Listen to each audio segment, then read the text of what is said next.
B'Shem Hashem Na'aseh v'Natzliach, Shiur Torah, Bruchim Habayim. We are back in our Wednesday night Shiur, Stump the Rabbi, where after a little bit of Divrei Torah, you guys will ask some questions and B'ezrat Hashem HaKadosh Baruch Hu will give us answers. B'ezrat Hashem. So tonight's Shiur will be for a refuah shlema for Rabbanit Levana Bat Sarah, Rabbi Ephraim ben Shulamit, Rabbanit Sarah Bat Anat, Avi Mori David ben Esriya, Doris Bat Jora, Orit Bat Ilana, Sarah Bat Sausan, and also for Atzlacha Rabba for Marsha Bat Julie, Ayla Bat Marsha, Samuel ben Marsha, Cephas ben Marsha, Alexander ben Marsha, Louis ben Marsha, Shaul ben Farzane, David ben Esriya, Oshri ben Doris, Gabi ben Doris, Elad ben Doris, Yitro ben Avraham, Amir ben Shahin, and all of Am Yisrael, B'ezrat Hashem, will have a refuah shlema, Atzlacha Rabba, Kol Ma'aseh Yadayim, also a very special miracles, B'ezrat Hashem, will happen to the people that need it. I know that Marsha and her family still are in needing of a few more miracles, so please continue to pray for them. If you remember the story that I told you about the wicked father that kidnapped the baby, we're still fighting this. The Ayla has not come home yet, although Baruch Hashem, the trials are going in the right direction and things are going okay. It's still the fact is that the baby is not home for a long time, which I can't even imagine the pain. This is worse than any Gehenom shiur that I could ever teach you guys. It's a Gehenom on this earth, but Baruch Hashem, HaKadosh Baruch Hu is doing everything that's necessary to get Ayla back, B'ezrat Hashem, and so please continue to pray. Anytime a person really looks at the difficulties that other people have, the difficulties of Am Yisrael, and really looks at them from a serious point of view, they realize that, quite frankly, your problems are blessings next to some other people's problems.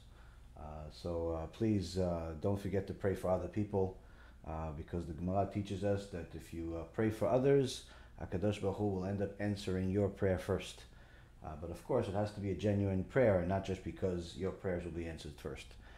So, with that being said, we have a couple of things. We have, Baruch Hashem, a lot of material. Not really sure which direction HaKadosh Baruch Hu will take us. But B'ezrat Hashem, we'll try to cover a lot of different things, because right now there's a lot of turmoil in the air with everything that is that's happening out there with the missionaries infiltrating into different communities, Jewish communities. You have, of course, the Rasha El Cohen, Elk, that was exposed not too long ago. Surely he and his followers are looking for more victims to that they could fall under. But Baruch Hashem, the B'neinu organization did an extraordinary job alongside Rabbi Tovia Singer to expose these people enough that at the very least they're not going to have an easy time doing what they did already. And of course, you have the case that was just exposed just in the last couple of days. Some missionary that took a old Jewish woman as prey, stayed at her house for some time, saying that he's Jewish, and ended up changing his name to her name in order to use that to bring his family, which were also idol worshiper missionaries, to Eretz Yisrael. And Baruch Hashem, they were recently caught and exposed by one of the anti-missionary organizations in Israel, Yad Le'achim. Of course, we have also the current situation that we've been dealing with, which is the Dawsons, aka Isaacsons. They call themselves, but in reality, it's 100% Dawson. Nothing to do with Isaac or anything else. These Rashaim are predators that have already preyed on a few communities, but unfortunately they found themselves a good partner for crime, which is the Erev Rav named Michael Aminov. Might as well be El Cohen. Anyway, this whole situation, you would think that after you expose missionaries in a community, the people would simply just run away. If it was only that simple, life would be different. But of course, this Rasha Aminov is not only not kicked out the missionaries, but he's actually upping the ante by, in essence, trying to say that everything he's doing is perfectly kosher, and he's keeping the missionaries, the Christian missionaries, in his keilah. They're still active as rabbis, so-called rabbis, in his synagogue, and he's trying to get as many people as possible to support him. Baruch Hashem, a few people have realized the despicable nature of this person and have run away, but not enough. Not enough. What is it about the criminals, the spiritual criminals, that entices people to the extent where even after people see that they're criminals, keeps them in? We learned yesterday that the snake's tongue is obviously a unique tool that the snake has. It's Chazal compares it to Lashon Hara, to saying things that are inappropriate, to using your mouth in the wrong way, where you're saying things that you're not allowed to say. But we also learned that to go and expose, speak bad, insult spiritual enemies is a mitzvah. Just like eating kosher is a mitzvah, just like keeping Shabbat is a mitzvah. Exposing such spiritual enemies of Am Yisrael, idol worshippers, missionaries, heretics, apikolsim, all of the above is a mitzvah from the Torah. Now, what is it that these spiritual enemies have that keeps people coming? Because you realize this is a snake, but yet people keep coming back. Now, of course, some people are also criminals, so criminals, want to be surrounded by criminals. But for those people that are not criminals, or at least not people that are sophisticated criminals, they're just, they're criminals simply because of ignorance. What keeps them coming back to the snake? You have people that know that, these people are bad, but yet they come back. You have people that know that some of the other Reshaim that we've exposed over the years are bad, but people keep coming back. What keeps people back, going back? It's a very, very strange behavior. That's technically part of human nature. And really, Be'ezrat Hashem, we're going to try to see if we can find somewhere in this parashot a place that can help us. A place that can help us in the Torah to really try to uncover the problem, and also tell you about, perhaps, if we have enough time, about another missionary battle that we've been fighting behind the scenes, if we have enough time, Be'ezrat Hashem. So we see in last week's parasha, we see already that there is being a faker is not a new thing. Speaking big words, making in essence empty promises is not a new discovery. It's not something of this generation. We meet some clown by the name of Ephron that in front of everybody talks a big game, promises Avraham that he'll give him Ma'arat Machpelah, for free, but then later on asks him for 400 zuz, 400 shekel kesef. That's a extraordinary amount of money. We're talking about millions and millions of dollars. So instead of giving him something for free, he ends up selling it to him for above market price. And for that, he actually gets, the Chachamim teach us, we see that his punishment is already shown in the Pasuk, where in the chapter 23, verse number 16, it says, "Vayishma Avraham el Ephron, vayishkol Avraham leEphron et hakesef, asher diber be'aznei bnei Chet, 400 shekel kesef over lasocher." So it says that Avraham heeded Ephron, and Avraham weighed out to Ephron the price which he had mentioned in hearing of the children of Het. 400 silver shekel in negotiable currency was given to the socher. Socher means the merchant, the businessman. This is a big businessman, this guy. He's like Aminov. Pretends to be a rabbi, but he's really a businessman. Charges $15, $20, $50, $100,000 per conversion. It's business. And in essence, what we're looking at is why would such a person do such a thing? Well, first thing, it's money. Money. Guy wants to make money.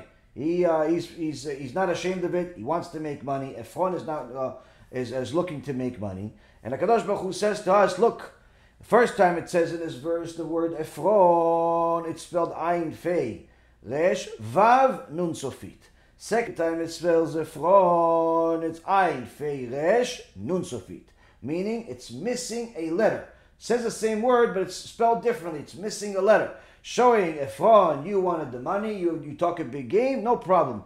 You get the money, and therefore that's your reward in this world, because Olam Haba you don't have. You don't have. What about Avraham?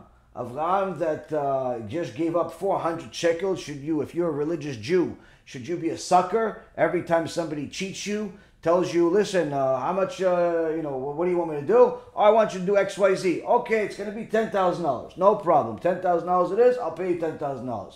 The guy is 60, 70% into the job. Says, okay, listen, when's the other payment coming? What do you mean the other payment? What are you talking about other payment? You said $10,000. No, I said 10,000. That's just the deposit. It's 20,000. No. You said 10,000. Oh, listen, it's 20,000. If you don't want, I'm not going to finish the job. How many of us have experienced these vultures? These kartziot, these ticks that call themselves businessmen. Businessmen that tell you one thing and do something else. I have dealt with literally thousands of people throughout my career on Wall Street, as a rabbi, as a human being on earth. I do a lot of business. I'm the best customer in the world. I can tell you that. I wish I had customers like myself. If I had a business, I wish I had customers like myself. Why? I don't negotiate. What's your price? Here you go. That's the price. Don't negotiate. Don't ask you to give me a discount. In fact, I don't want a discount. You know what I do want though? I want you to do what you say you're going to do. You say you're going to charge me $1,000, $5,000, $100,000 for XYZ. Do it. That's all I want. That's it. And guess what, Rabotai Kareem? I have lived a life. I've gone through a lot. Yishtabach Shimo La'ad. I love you, HaKadosh Baruch Hu. Thank you very much for everything you give for me.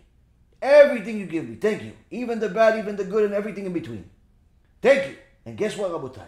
I've lived a life, and I've dealt with a lot of people. Millions of dollars in transactions. And I have yet to meet a single person that I have done business with that does what they say they're going to do. Lawyers, doctors, merchants of some kind, vendors. Nobody does what they're going to do. Why? There's always a change. There's always like a last minute fee. A last minute punch you in the face. A small print. I can't do it. Yeah, but I already paid you. Yeah, but I didn't know I couldn't do it. And so on and so forth. All types of businesses, websites, marketing, whatever you want. Name it, we did it. And again, it's not me alone. I'm sure that you've gone through your own difficulties. Why? Because the default in a world without Torah is cheating. In the world today, they call that hustling. Hustling really means you're a thief, means you're a liar, means you're getting over on people. But today, it's actually an admirable trait. Oh, I'm just hustling. Oh, so you're just stealing from people? No, I'm not stealing. I'm trying to get mine. Oh, so you're trying to get yours that's not really yours. It's somebody else's. You're a thief. You're a liar. You think you're Robin Hood. That's a good guy, but Robin Hood's a criminal. You're a criminal just like him. No. Why are you saying that? Why are you talking like that? I'm not talking like that. I'm just calling things as they are. That's the reality, Rabotai. Most people are criminals. Who is not a criminal? People that have Yirat Shamayim. People that have Yirat Shamayim. People that have Yirat Shamayim, you can deal with them. Unfortunately, not everybody has Yirat Shamayim. And if you only dealt with people that have Yirat Shamayim, most likely you're not going to be able to do a lot of things that you want to do in life. Why? Because it's hard to find people that have Yirat Shamayim. And it takes time to find people that have Yirat Shamayim. So the point is that you have here Ephron, you have Aminov, you have all types of criminals in the world that do things purely for money. And HaKadosh Baruch Hu says, those people, don't worry. I think whatever they got, don't worry. That's the reward in this world. Next world, they don't have. What about the victims? What about the victims? The Pasuk says in chapter 24, ואברהם זקן בה בימים, ואדוני ברך את אברהם בכל. Avraham was old, well in years, and Hashem blessed Avraham with everything. Meaning he was filthy rich, had everything you could possibly imagine. He had wife, he had kids, he had money, he had property, he had everything you could possibly imagine. Yeah, but people cheated him. He paid $400 million for this Ma'alat Machpelah. Did he just waste all of his money? No, don't worry. HaKadosh Baruch Hu will give you more money. Yeah, but he got cheated. Shouldn't he fight for it? Go to a Bet Din? You can go to a Bet Din if you want, or you can just trust Hashem. You can trust Hashem. I remember Rav Yosef Mizrahi Sheikhye said a story one time where somebody cheated him. Somebody cheated him in business in some kind, and he wanted to take him to a Bet Din. And he went to his Rav, and he said, I want to take this guy to a Bet Din. And his rabbi said, why? He goes, well, because he did something, something bad. He goes, okay, no, so he did something bad. No, why are you taking the Bet Din then? Rabbi Zachar said, well, we have a whole section of the Gemara. Baba Batra, Baba Mitzia, Baba Kama, a whole section of the Gemara talks about going to Bet Din, things of Kosher Mishpat, all types of lawsuits and so on and so forth. So it's a mitzvah to go to Bet Din. Yeah, it's a mitzvah to go to Bet Din. People don't, that don't have emunah. Rabbi Zachar says, now you know the answer. If you have 100% emunah in HaKadosh Baruch Hu, then you know that what he said is true. And he said, everything is written for you in Shammai. What you're going to get and what you're going to lose and what you're going to spend. Gemara Masechet Rosh Hashanah, page 16. Masechet Baba Metzia, Masechet Beitzah. Multiple places in the Gemara talks about how HaKadosh Baruch Hu already decides how much money you're going to get. How much money you're going to get, how much money you're going to get, how much money you're going to keep, how much expenses you're going to have.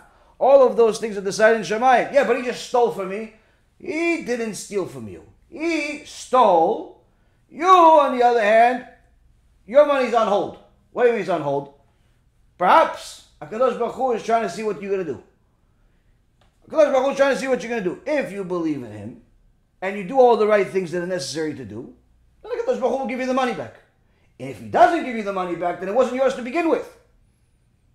It wasn't yours to begin with. He'll get punished. The other guy will get punished. Don't worry about it. He's not, going sky-free. HaKadosh Baruch Hu still runs the world. But as far as whether it's your money, it's only if HaKadosh Baruch Hu gives it back to you. If he gives back to you, that means it was your money the whole time. He was just, pretending like it's his. HaKadosh Baruch Hu will give you the money one way or the other. And it doesn't have to come from the thief. It doesn't have to come from the thief. It comes from 1.5 million other ways. He could take $1 million from you, and HaKadosh Baruch Hu will give you $2 million in a different way.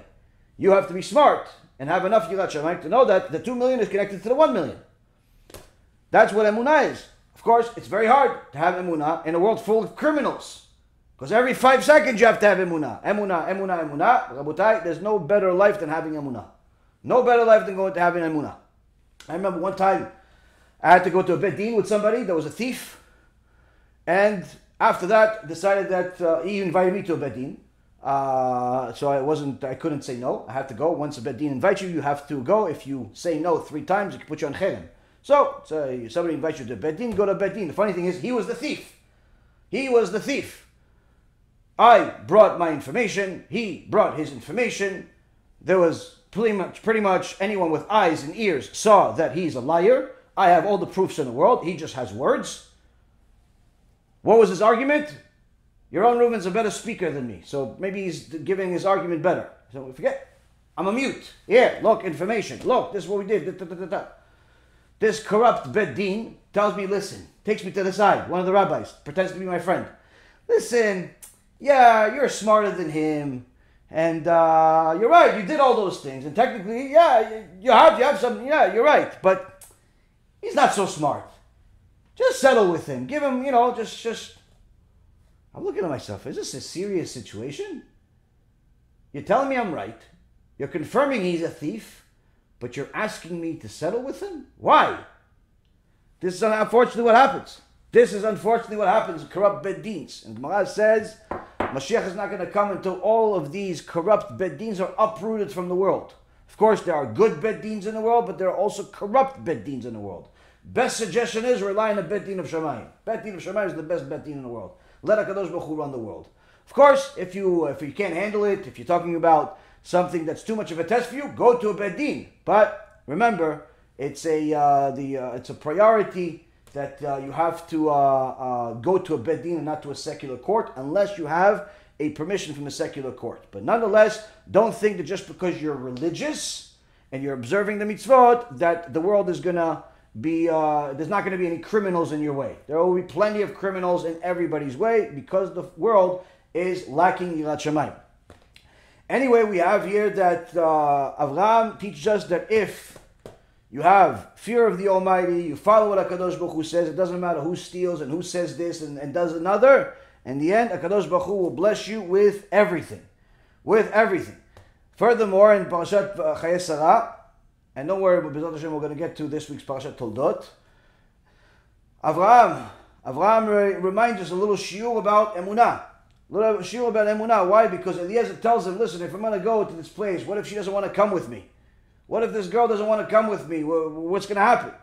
Says Avraham, V'yomer elav Avraham, Ishem elecha pen, tashiv et bni shama, Adonai Eloi hashamayim, asher lekechani bet avi, u'meretz moladati, ואשר דיבר לי, ואשר נשבע לי, לאמור לזרעך אתן את הארץ הזאת, הוא ישלח מלאכו לפניך, ולקחת אישה לבני משם, ואם לא תובע אישה ללכת אחריך וניקית משבועתי, זאת רק את בני לא תשב שמה. So it says that Avraham answered Eliezer, beware not to return my son to there. Meaning, don't think for a second that you could take Yitzhak over there. Why? Hashem, the God of heavens.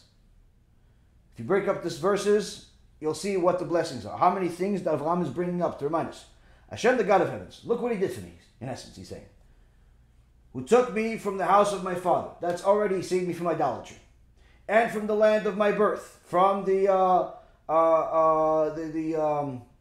Nimrod that wanted to kill me. Who spoke concerning me. Meaning, HaKadosh Baruch Hu doesn't just take care of me. He spoke to me.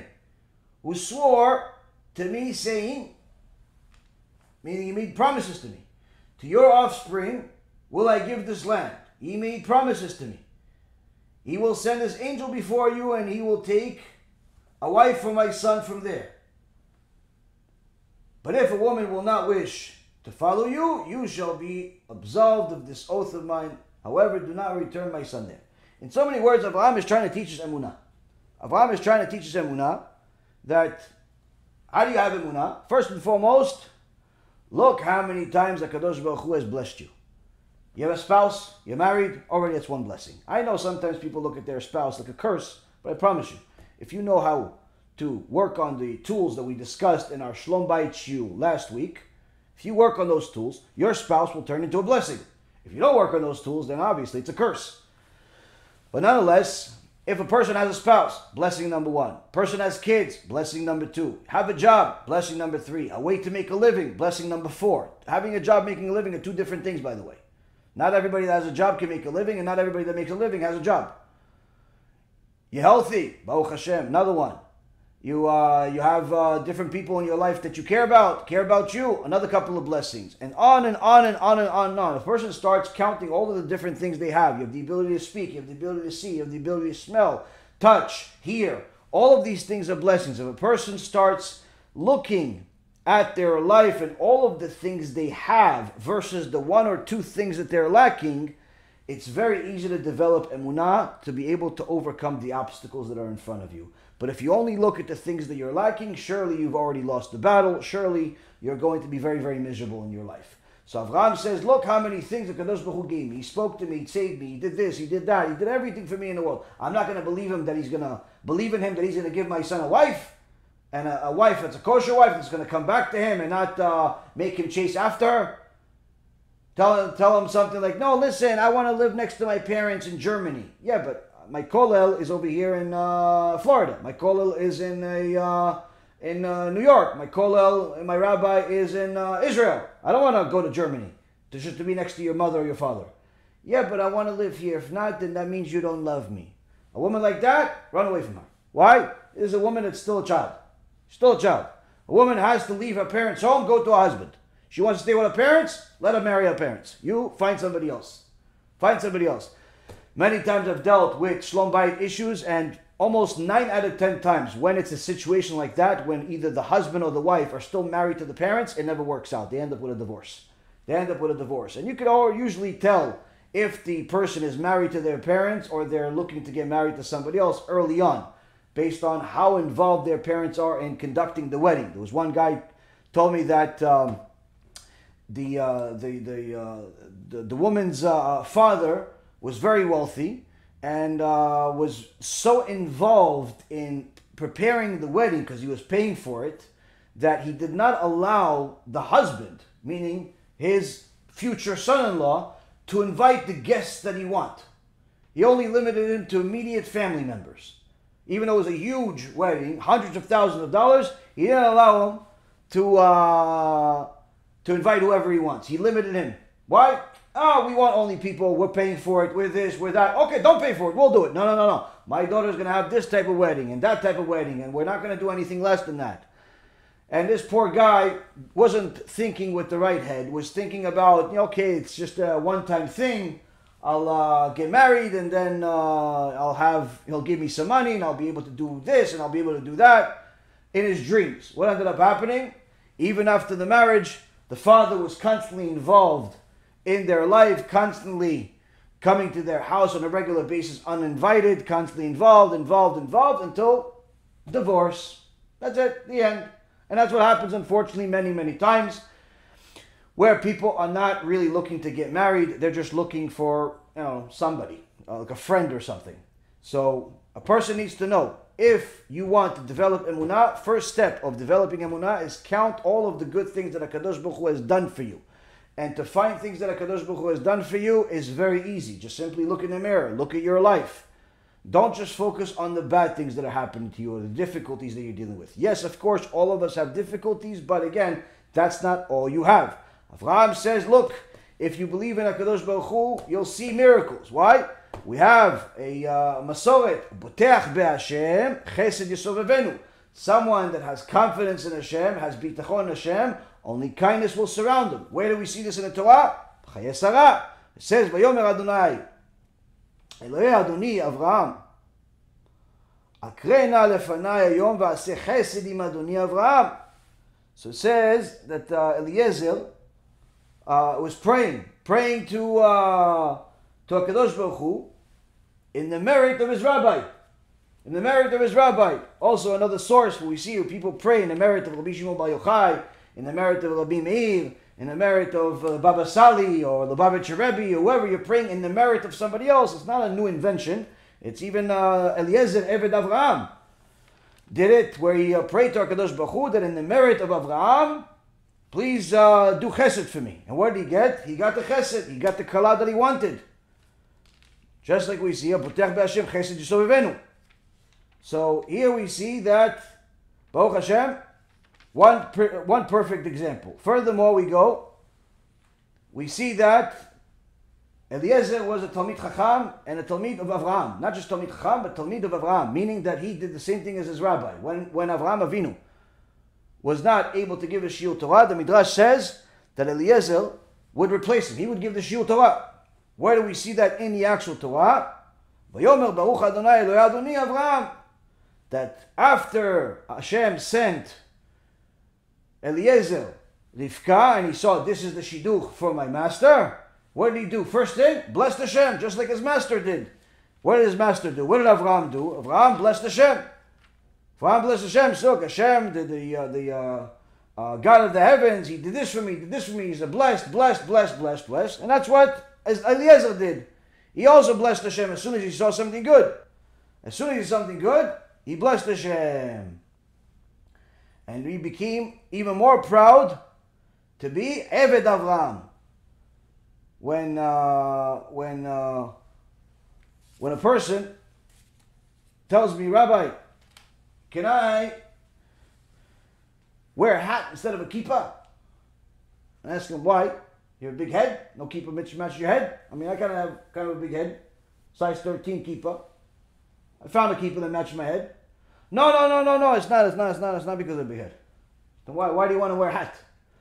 because, I don't know people, it's anti-Semitism, and, people have something to say. I said, tell those stories to your grandmother. Maybe she'll believe you. You are ashamed of being Jewish. You are ashamed of being Jewish. You are ashamed that God is your master. You are ashamed to even think of being a servant of Hashem. You should be ashamed of yourself. Why? Eliezer, Eved Avraham. Eliezer is proud to say, Vayomer Eved Avraham Anochi. Eliezer is proud to be the Eved of a human being. That's a tzaddik. That's Avraham Avinu.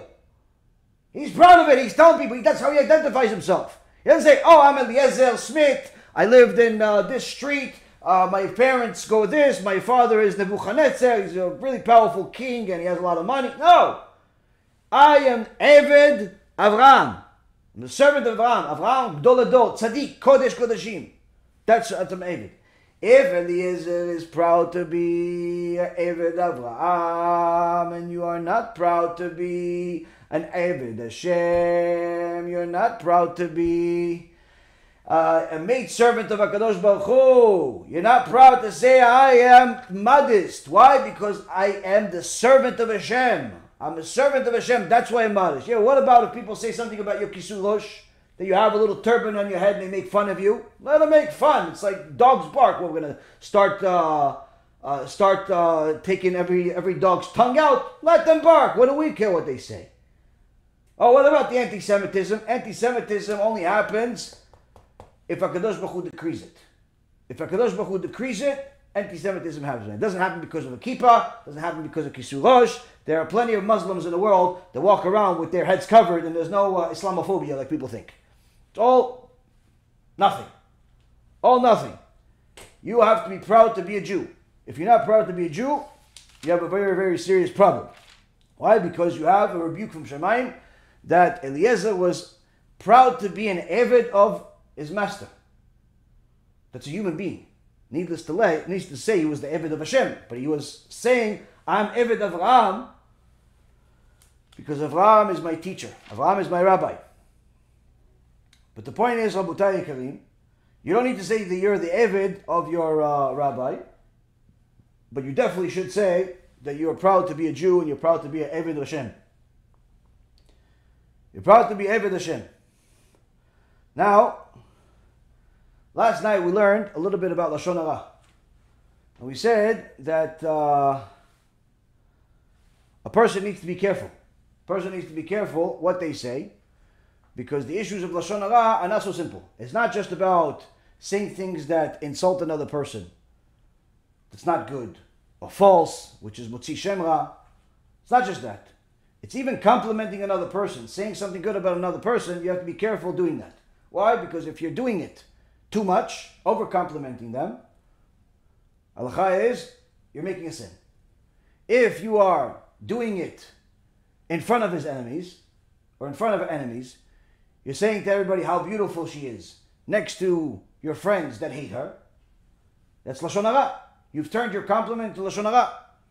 Now where do we see an example of the danger of speech? Also, Parashat Chayei Sarah, where Rivka Teorah, Rivka Tzadika, Rivka Imenu, Vataged lebet ima kidvarim haele.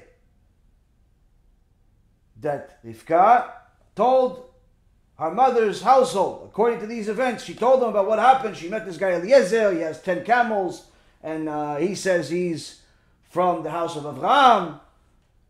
She was telling her house. What did it say after that? Rivka ach shmo Lavan. Vayaratz Lavan el haish achutza. And Rivka has a brother named Lavan. And he ran outside as soon as he heard this. He ran outside as soon as he heard this. Why he ran? Vayavo el haish. V'hine omed al hagmalim al ha'ain. Vayomer bo baruch Adonai. Something unusual here. Upon hearing his sister, Rivka's words, saying, this man has spoken to me, he ran outside. He approached the man who was standing on the camels. In the English translation, in this article, it says standing by the camels. But anyone that knows Hebrew knows that it says Omed ala gmalim. Al means on top of the camels. So what is it? Eliezer standing on the camels? Yes. Eliezer standing on the camels. Why? Why is Eliezer standing on the camels? The Zohar Kadosh says, as soon as Lavan heard that there's some rich guy outside that gave his sister some money, perfect! Takes his machete, runs outside to go kill the guy. He ran outside. Eliezer, Eved Avraham, who blessed HaKadosh Baruch Hu, just like his master who blessed Hashem got miracles, Eliezer got miracle. Miraculously, HaKadosh Baruch Hu made all of his camels climb on top of each other in an instant like a pyramid. And Eliezer on top of him. Hence the reason why Lavan stops cold and says, Bo Baruch Adonai. Come, you're blessed from Hashem. You're not a normal person. You are blessed from Hashem. Why would this Kofer Rasha Lavan say, come, blessed of Hashem? Why? Because he saw, I can't mess with this guy. This guy in 2 seconds went from being on the ground like everybody else to, he's 50 feet in the sky. 50 feet in the sky. But here we see also that even though Rivka did nothing wrong, you still have to take a lesson from this. She said certain things about complimenting good things that happened to her, but she didn't realize that there's an enemy of everybody next to her. Lavan.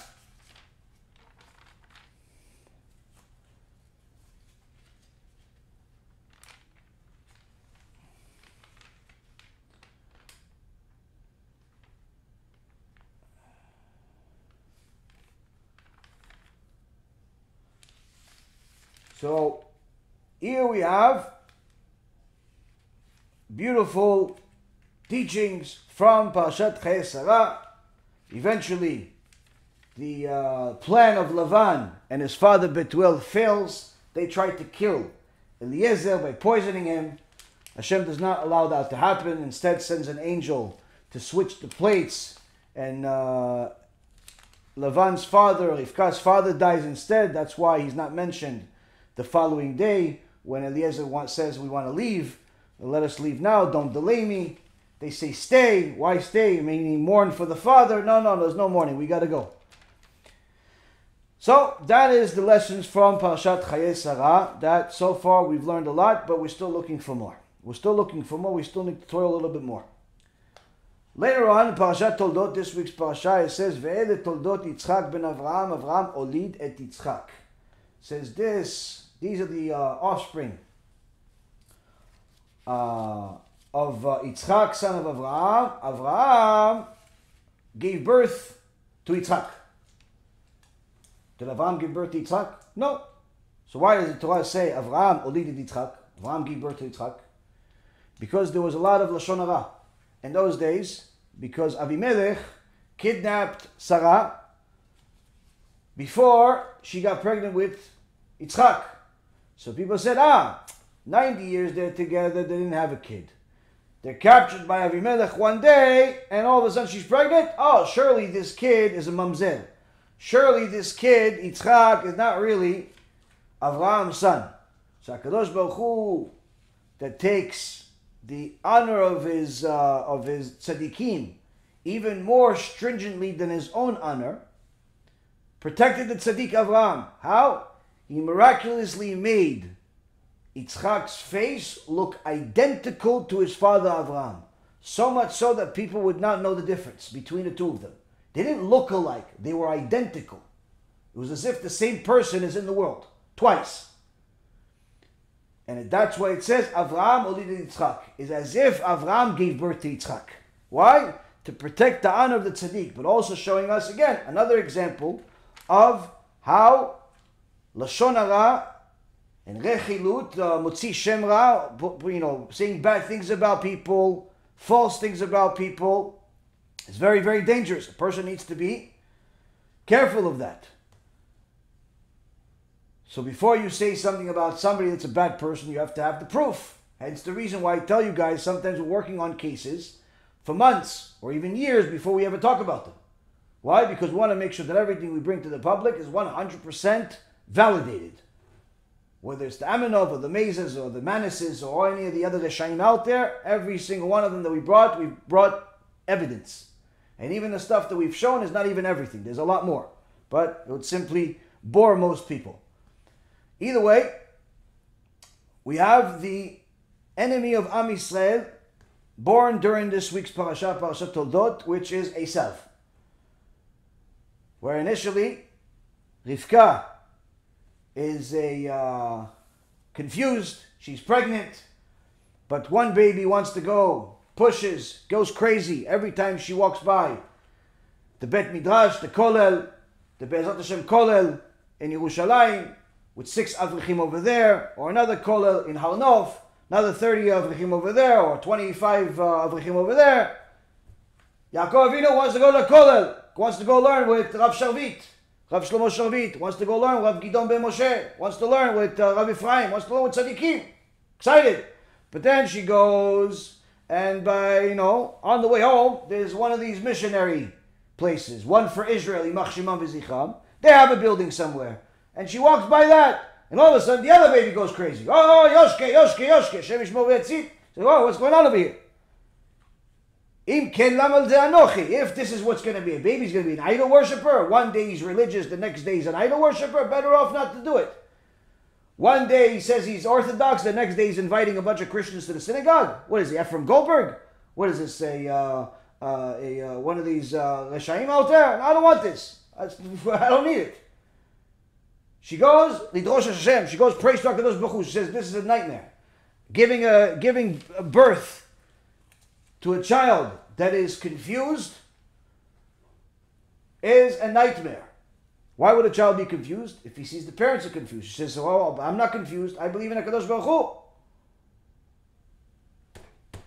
What can I do? She has to go pray to Hashem. I'm not confused. My husband's not confused. We're all religious. We're all keeping Torah and mitzvot. Why is the baby confused? He hasn't even been born yet.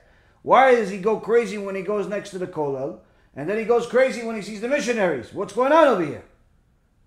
How can you live like this?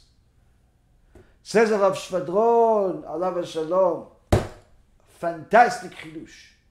He says, what is Rivka trying to teach us?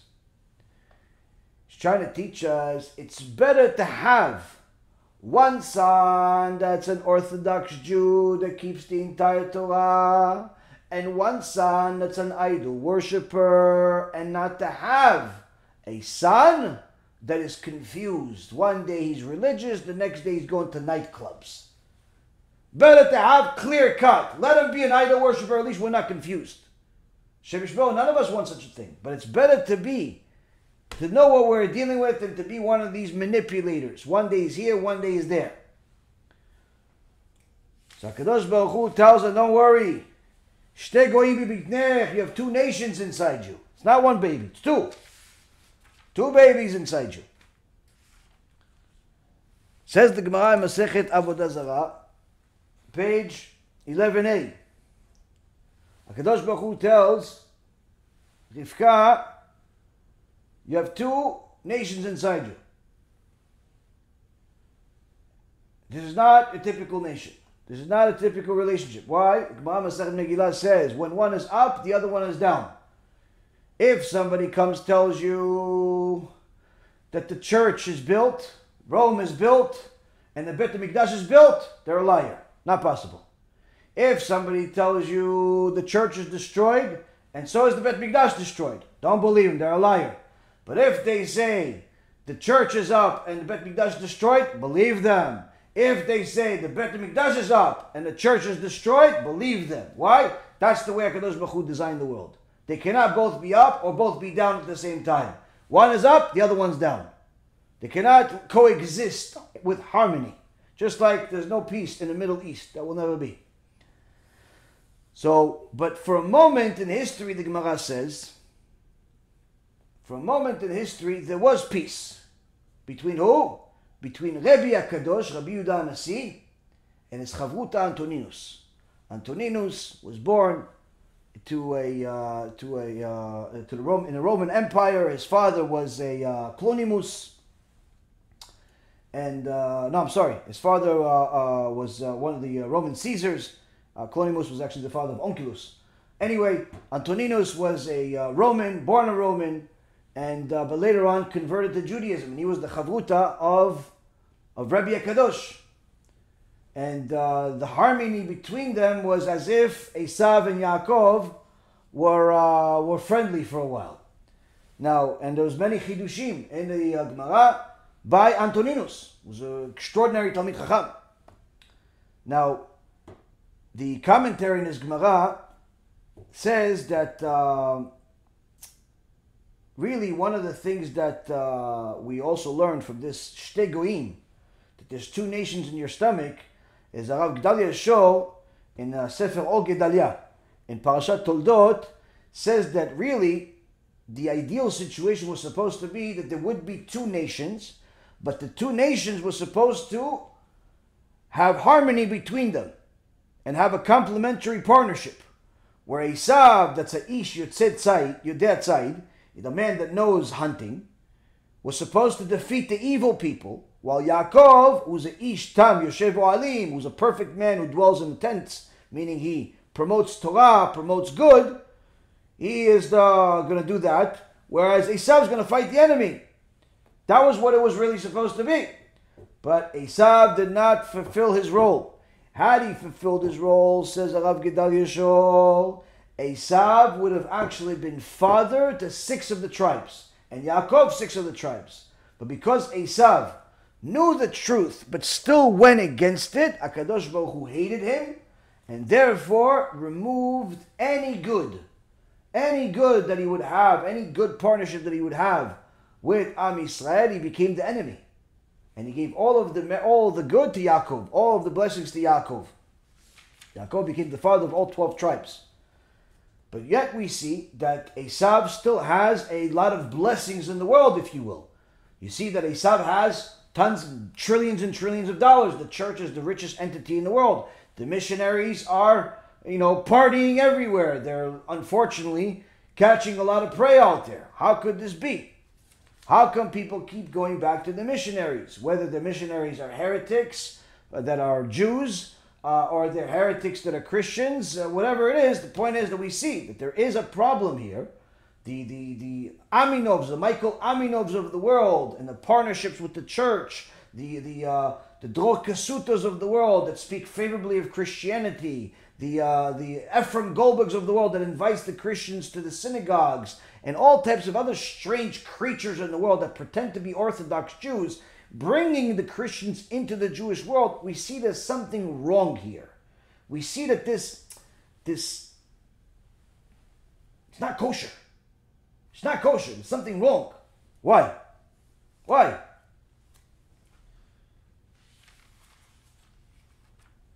In the parasha, we see that Asav will do anything to meet his physical desires. That's why his name is Edom. If you like math, we don't call you a mathematician just because you like math. If you like to eat cheese, we don't call you Mr. Cheese. But Asav, we call him Edom because he asked for red stuff. The very red stuff, so therefore we call him pretty much Mr. Red. Edom. Why? Because the name defines who he is. He is a materialistic junkie. And that's why he was willing to disgrace his birthright just for the sake of meeting his physical demands and desires. And that's, by the way, to answer the question of why would Hashem allow this type of deal to take place. I mean, after all, it looks like cheating. It looks like Yaakov cheated. He got all of the blessings, all 12 tribes under his belt, all of the blessings of HaKadosh Baruch Hu to be the chosen people for a bowl of soup, for some food, for a stew. Doesn't make sense. It says in the pasuk, "Vayivaz Esav et habechora," because Asav disgraced or spurned the birthright, he did not value the birthright. He did not value the blessing of Hashem. Instead of learning from his grandfather, Avraham, that blessed Hashem for everything, for the good and the bad, instead of blessing Hashem like Avraham's servant, Eliezer, instead of blessing Hashem like Yitzchak did, like Rivka did, instead of blessing Hashem like everybody else did, Avraham didn't care for the blessing. What? This car? It's not even new. It's in 2021. It's not even that good. This house? I've seen better. You're one of those people. Nothing's good enough for them. Person like that loses everything in the eyes of Hashem. Loses everything. It's an ungrateful person. And because he was ungrateful and he disgraced the birthright, the deal was perfectly fine. Why? Because he himself did not value the birthright, and therefore what he sold it for is what he actually thought it was worth. The fact that he realized later on that it was worth a lot more is his problem. He shouldn't have disgraced it in the first place. But anyway, we see here that the blessings go to Yaakov, they go to Avraham, to Yitzchak, to Yaakov. But yet, Asav looks like he's winning at times. And we even see it in Parashat Toldot. Few examples. We see that the Avimelech says one thing to Yitzchak, we'll do deal, we'll do good. But then he changes his mind.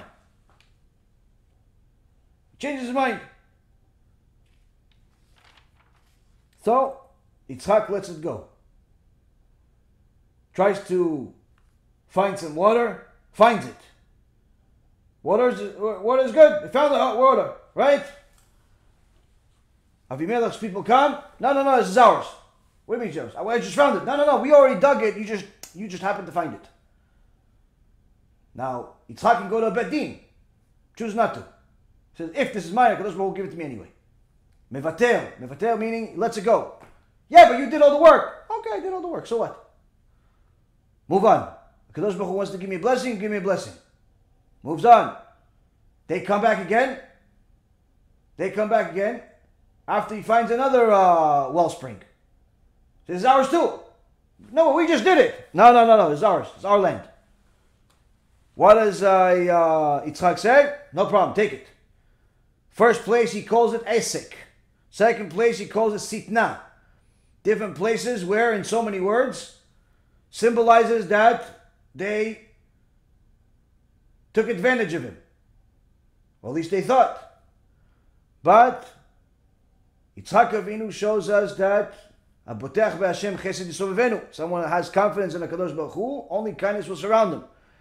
יחפור באר אחרת ולא רבו עליה ויקרא שמה רחובות. He relocated there. This is chapter 26, verse 22. He relocated there and dug another well, and they did not quarrel over this one. So he called it Rechovot. So he found another one, and then what did he do? What his father does every time HaKadosh Baruch Hu gives something. Bless Hashem. Bless Hashem. Yeah, what about all the difficulties? Why did Hashem make you work so hard until he finally gave you Parnassah? Apparently I need to work hard. If I didn't need to work hard, then HaKadosh Baruch Hu wouldn't have made me work hard. If it needed to come easy for me, then Hashem would have sent it me easy. If I needed to work hard, that means I needed to work hard. HaKadosh Baruch Hu decides if I need to work hard. Not me. I just try. I am responsible for effort. So now that I got the Parnassah, Baruch Hashem. Yeah, but it could have come easier. No, it couldn't have. Why couldn't have? Because if it could have come easier, it would have come easier. If HaKadosh Baruch Hu decrees for it to come easier, nothing in the world can stop it. These people didn't steal from me. HaKadosh Baruch Hu took it because it didn't belong to me. A person understands that, only kindness will surround them. So it looks like Asav is winning because they keep taking stuff from us. But don't worry, HaKadosh Baruch Hu will give us the blessing. We keep going. Now, another teaching we have. We learn in same chapter 26, verse 27, where it says that Abimelech came back. All of a sudden he wants to be friends with Yitzchak.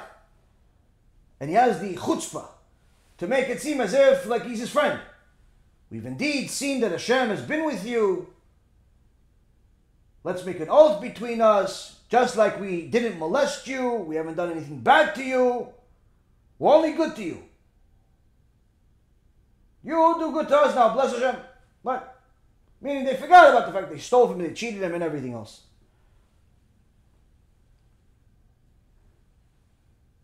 This fulfills the verse that we have in the Tanakh. Abotech be'Hashem, chesed yisov vivenu. Someone has confidence in Hashem, only kindness will surround him. But how is a bunch of crooked people coming and telling you that they only did good to you when they really did bad to you, and they want to be partners with you, they want to help you, they want to be friends with you? How is that chesed from Hashem? Because it fulfills another prophecy. What prophecy? Birtzot Hashem darkei ish, gam oivav yeshli imo. When a Kadosh Baruch Hu is happy with your actions, even his enemies will come and say, I'm sorry.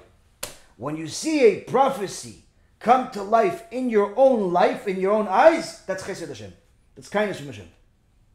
It's kindness from Hashem. You see, my enemies came and said, I'm sorry. Shtabach shimo.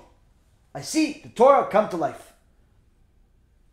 And because of that, Yitzchak, let it go. No problem, we'll do it. We'll do it. Okay. Yeah, but they were bad people. Okay, but they said, I'm sorry. Said, I'm sorry. He let it go. Of course, he doesn't trust them blindly. He says, no problem. There's no need to fight. He lets it go like he did before. They leave him in peace. And then it says, as soon as they leave, these ticks that pretend to be his friends, but in reality they're just trying to take advantage of him. He knows that Kadosh Baruch Hu is the one who runs the world. As soon as they leave in peace. There's no war anymore. Unnecessarily, what happens? They find another treasure. They find more water. Water is like oil today. Diamonds or whatever else is worth a lot. And this particular verse has a prophecy in it that perhaps we haven't seen in previous years the way we see it today. What's the prophecy?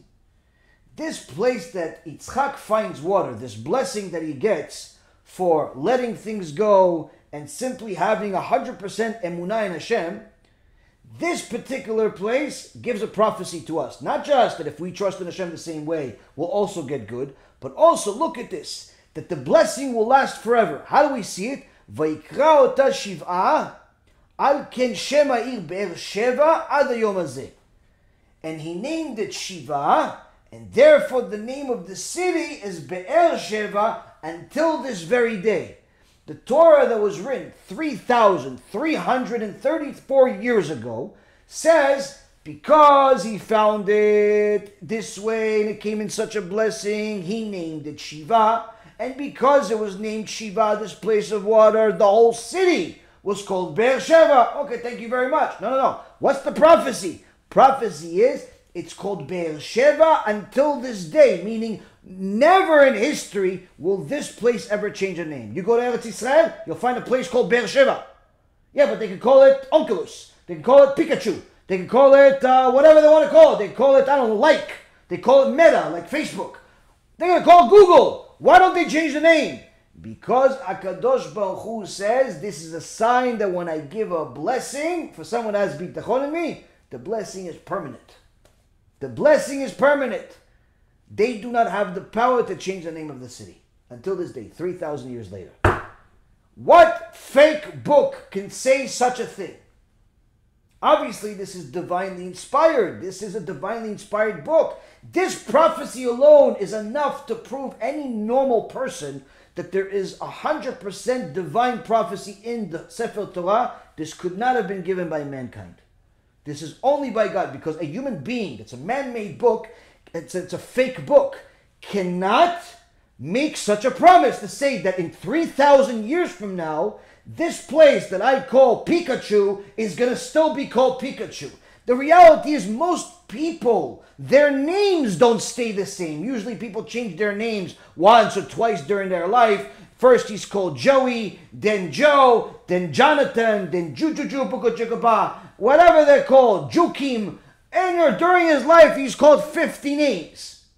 A guy's name during one life changes his name. A girl, Hashem Yishmael, she'll change her name 500 times, especially if she is a Kabbalist. She wants to go to every rabbi and he gives her a new name.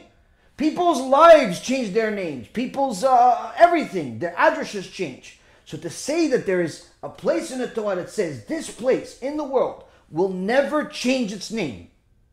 4,000 years since the time of Yitzchak Avinu has passed, and the name of the place is still the same. They can go right now. Government documents, change it. That's it. It's a mistake in the Torah. Will never happen. Why? Once it's written in the Torah, no power in the world can change it. No power in the world can change it, Rabotai. If that's not clear proof that the Torah is from the hand of HaKadosh Baruch Hu that decides what reality is, not lives in reality, the Torah is what decides what reality is. Which means that if it's written in the Torah, that is reality. Your perception is irrelevant. Reality is what's written in the Torah. HaKadosh Baruch Hu, the Zohar HaKadosh says, looked at the blueprint that is the Torah, all the rules that are in it, and then created the world. In the Torah, there's a rule of kosher. He created kosher animals, kosher fish, kosher birds. In the Torah, it says that it has tarat mishpacha, family purity. So he made the female with a time of the month, a menstrual cycle. In the Torah, it talks about there's a place called Be'er Sheva. Therefore, there will be a verse in the Torah that is Be'er Sheva, and that place will never change. Why? Because the Torah says, Ad hayom hazeh, until today. What day? 4,000 years ago? No, today, now. Now today, now tomorrow, now next year, now in 1,000 years. Will always be called Be'er Sheva. This, Rabotai, is amazing if you really understand it. But just like Rabotai Karim, there is this reality because it is written in the Torah. There is also another reality. Another reality that will put all of the pieces together that we've talked about. We've talked about Lashon Hara. We've talked about these missionaries. We've talked about the divine nature of the Torah. We've talked about all of these people look like they're winning. This Asav, these heretics, these Amaleks look like they're winning. What is the secret of Amanov? What is the secret of the Dawsons? What is the secret of One for Israel? What is the secret of these missionaries, Arurim, these heretics, these Manuses, these Mezas? What's the secret of all of these wicked people? Help us, HaKadosh Baruch Hu! HaKadosh Baruch Hu helps. Akol kol Yakov ve'yadai ESAV.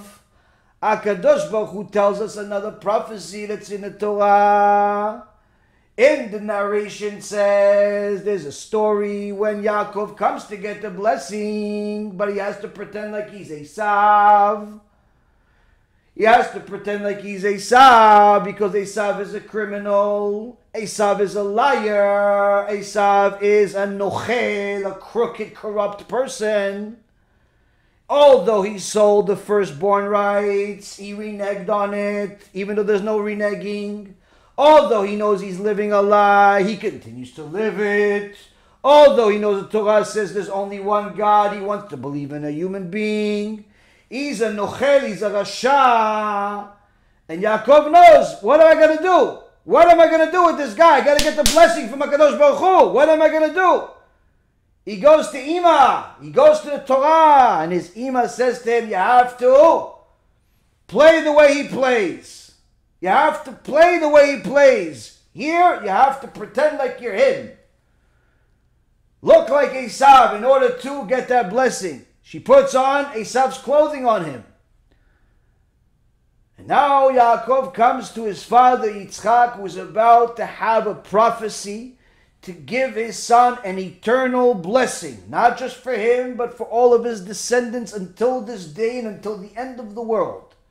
This is not a blessing of Be'ezrat Hashem, you'll have parnasah one day. This is not good luck with getting married. No. This is a prophecy, and in essence, this is decreeing what will be in the world. Because this is written in the Torah, just like Be'er Sheva. And if it's written, therefore it becomes reality. The blessing that he will get will become the reality of the world. Hence the reason why he insists to go get the blessing, and his mom pushes him. The law of the Torah pushes him to go get the blessing. It's yours. You got it. You did a deal. He sold it. It's your firstborn rights. You have to go get it. Even though he doesn't want to let you do it. Even though he's going to get in the way. Go get it. Go get it. And in the process of this whole story, the Torah gives us a prophecy. A rule of nature. A rule of nature of why the Reshaim Arurim are winning, or looks like they're winning. Why do they keep getting new customers? Why would anybody go to an Aminov or a One for Israel? Why? Kol Yaakov v'ayadayim yedei Asav. Because the Aminovs and the One for Israels and the Mezas and the Goldbergs and the Manises and the Drolls and all of these Reshaim, they have the voice of Yakov. But their hands, their actions are Asav. All of the naive people, all of the ignorant people who do not know Torah fall prey to these people. Why do they fall prey? Because they don't know that it's not just sounding like Yaakov. You have to act like Yaakov. So what happens? One for Israel comes to them, or Aminov comes to them, or Meza comes to them, and he sounds like Yaakov. He says God. He says God. He says Torah. He says Jew. He says all types of key words that the average ignoramus says, wow, this guy's knowledgeable. Tzaddik. He even sometimes has a beard. He even sometimes has these little peyot. He even looks like a chassid. He's a dosen. But he's a Notzri, he's a Esav. Kol Yaakov, v'yadayim yedei Asav, Rabotai Yekarim. HaKadosh Baruch Hu tells us that these criminals will continue on winning in certain aspects against the people that make themselves the victims. How you make yourself victim? You didn't learn Torah. You didn't learn Torah, you'll fall prey for these people, Hashem Yishmor. You'll fall prey for these people. They'll fool you. They'll pretend like they're tzaddikim and they'll say certain things to you, and you'll think that they're tzaddikim, you'll think that they're good people, you think that they're honest. But in reality, they're liars. In reality, they're thieves. In reality, they are Asav. And HaKadosh Baruch Hu says to Asav, Et Asav saneti. Asav, I hate him. He knows the truth and he still goes after the falsehood because of his physical addiction. Hence the reason why he's called Edom. Rabotai Yekarim, if you want to protect yourself from these spiritual terrorists, these criminals, the only way is by chasing the truth of the Torah and learning as much as you possibly can to know what the truth is at all times, and glue yourself to the truth, glue yourself to the source of truth, to the rabbi that you have, glue yourself to the Holy Torah, and protect yourself from all of these voices that sound like Yaakov, but the actions are the actions of Asav. This is the only way that we can protect ourselves from all of these people. Be'ezrat Hashem, this will give us the tools necessary to be proud of this holy war that is necessary for us to survive. Be'ezrat Hashem. With that being said, you guys can ask some questions after I get a little drink.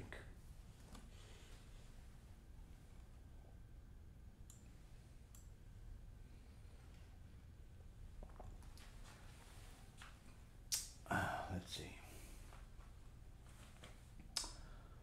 Joel is asking, is Asav Yeshua going to reconcile with his twin brother Yakov? Reconcile meaning they're going to be friends again? No. There is a Gemara and a Midrash that says that Asav tries to break into heaven, but Hashem kicks him out because Asav is evil, and therefore evil cannot exist in heaven. Even though he says that he had a merit of Kibud Avaim, Hashem says your merit of Kibud Avaim is fake, just like your actions. Why? How is it? Because unlike people, Hashem says to him, I know what's in your mind. I know it's in your mind. And you really didn't honor your parents. You really didn't honor your father. Why? Because your father loved you, but he also loved your brother Yakov. But as soon as you saw the Yakov got the blessing, you said in your mind, it says in the Torah, it says a verse over here, V'yomer Esav belibo, yikrevu yemei evel, avi v'arga et Yakov achi. In chapter 27, verse 41, he says, Asav harbored hatred towards Yaakov because of the blessing with which his father had blessed him. And Asav thought, meaning this was in the heart of Asav. And it's still written in the Torah, which shows us a proof that HaKadosh Baruch Hu knows what the thoughts of man. Asav thought, may the days of mourning for my father draw near, then I will kill my brother Yaakov. Meaning, what kind of person that says he honors his father wishes for him to die? So you didn't honor your father. You honored your desires. And as soon as your desires were interfered by your father's will, you wished for your father to die. So for that, even for that merit that you thought you had, there really wasn't any merit. And therefore, there is no heaven for Asav. He is the tum'ah of the tum'ah. Dennis is asking, how does a person know if someone they've met is their life, in their life is their potential shidduch? On the other hand, a test from the ESAV'S that says a potential shidduch, if she's modest, monotheistic, but that's because she's Muslim. Okay, so if you are Jewish, then then you are not going to meet some random person in the street and say, oh, this could be my soulmate. If you're Jewish, you're a religious Jew, then you would go on a shidduch, meaning that you are going on a date with somebody with a intention of discovering whether you are going to agree to get married after a certain amount of dates of getting to know each other. There is no physicality whatsoever. There's no intimacy. There's no holding hands. There's no kisses. There's nothing. You simply go and you talk to a person as many times as it requires to know if you're on both on the same page in order to build a home together. And for all of those people that think, no, but what about falling in love? Don't you need to be physical in order to fall in love? No. In fact, it's the opposite of what the Torah says. Where do we learn that from? Parashat Chayei Sarah last week, where it says that in chapter 24, verse 67, and Yitzchak brought her, meaning Rivka, brought her into the tent of Sarah, his mother. He married Rivka, she became his wife, and he loved her. Meaning that only after he married her and she became his wife, meaning they consummated the marriage, only then there was love brought into the world. So you cannot consummate a marriage without getting married. So if you're a Jew, you're going to meet somebody and see if you're on the same page, if you have the same ideology and goals in life, then, and obviously there's some attraction there, then you guys can decide to get married, and then the love will follow after you get married. There is no love beforehand. The only thing that exists before marriage is lust. Love does not exist before you get to know somebody on their worst days and on their best days. And you're not going to get to know that while you're still dating, even if you're dating for 10 years. Hence the reason why many people that date a certain person, call them their boyfriend, their girlfriend for 5, 6, 7, 8 years, end up getting divorced 4 or 5 months after marriage. They dated and acted like they were married for 5, 10 years. But 5 months after really getting married, they got divorced. Why? Because all they had when they were dating and doing things that were against the Torah was lust. And that's what the Satan was allowing to exist. The lust was going to carry them. But once they were following what the Torah says, that lust wasn't going to keep them going. That lust wasn't going to keep them going. There has to be some love.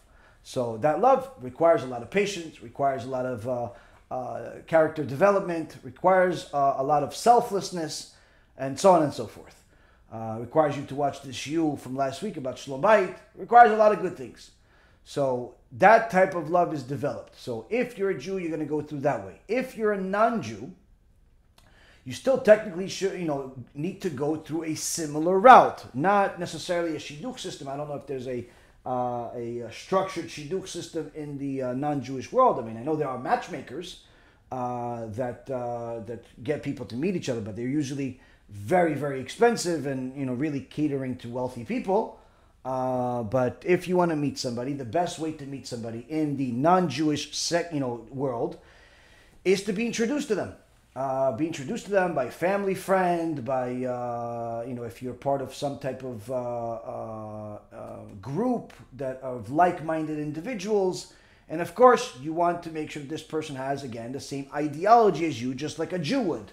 Meaning, they have to have the same beliefs as you, and they want to have the same goals. But if she believes in Jesus and you believe in God, obviously this is not going to work out. You're going to have a very miserable marriage. And unfortunately, many people that have left Christianity and their spouse did not, most of the time, it ends up being a very, very miserable marriage that ends up in divorce. Why? Because those ideologies cannot coexist in harmony. So you have option A, get divorced. Option B, try to help this person discover the truth and get them to go, jump on the bandwagon, which is very difficult but possible. And option C is do nothing about it and stay married to a person that has completely opposite beliefs that you do and pretend like you guys are still in harmony, which is really impossible, but people pretend like they do because they don't want to suffer the pain of divorce, not realizing that the pain that they're causing themselves by staying is sometimes even worse. So as far as meeting somebody in the secular world, generally speaking, it's a good if you could be introduced to them, or if you could meet them in a some type of group, study group, or something that is not just like a bar or something. Don't meet your potential spouse in a bar or some strange public place. And the reason why I say that is because even though there are obviously some marriages that happen and that start from those places, many times those types of relationships lead to promiscuity and lead to a lot of problems. Because if she met you at some bus stop and she said okay so quickly, then she probably did the same thing with other people. And if he said okay so quickly, then he probably did the same thing with other people. And you may not care about that on day 1, but you may actually care about that on day 300, a year later. So that's the thing. People need to understand that if you're going to meet somebody in some random place, generally speaking, it's going to be very difficult to see clearly, because usually the things that carry those types of meetings are lust. And not a clear head where you're looking for somebody with the same ideology.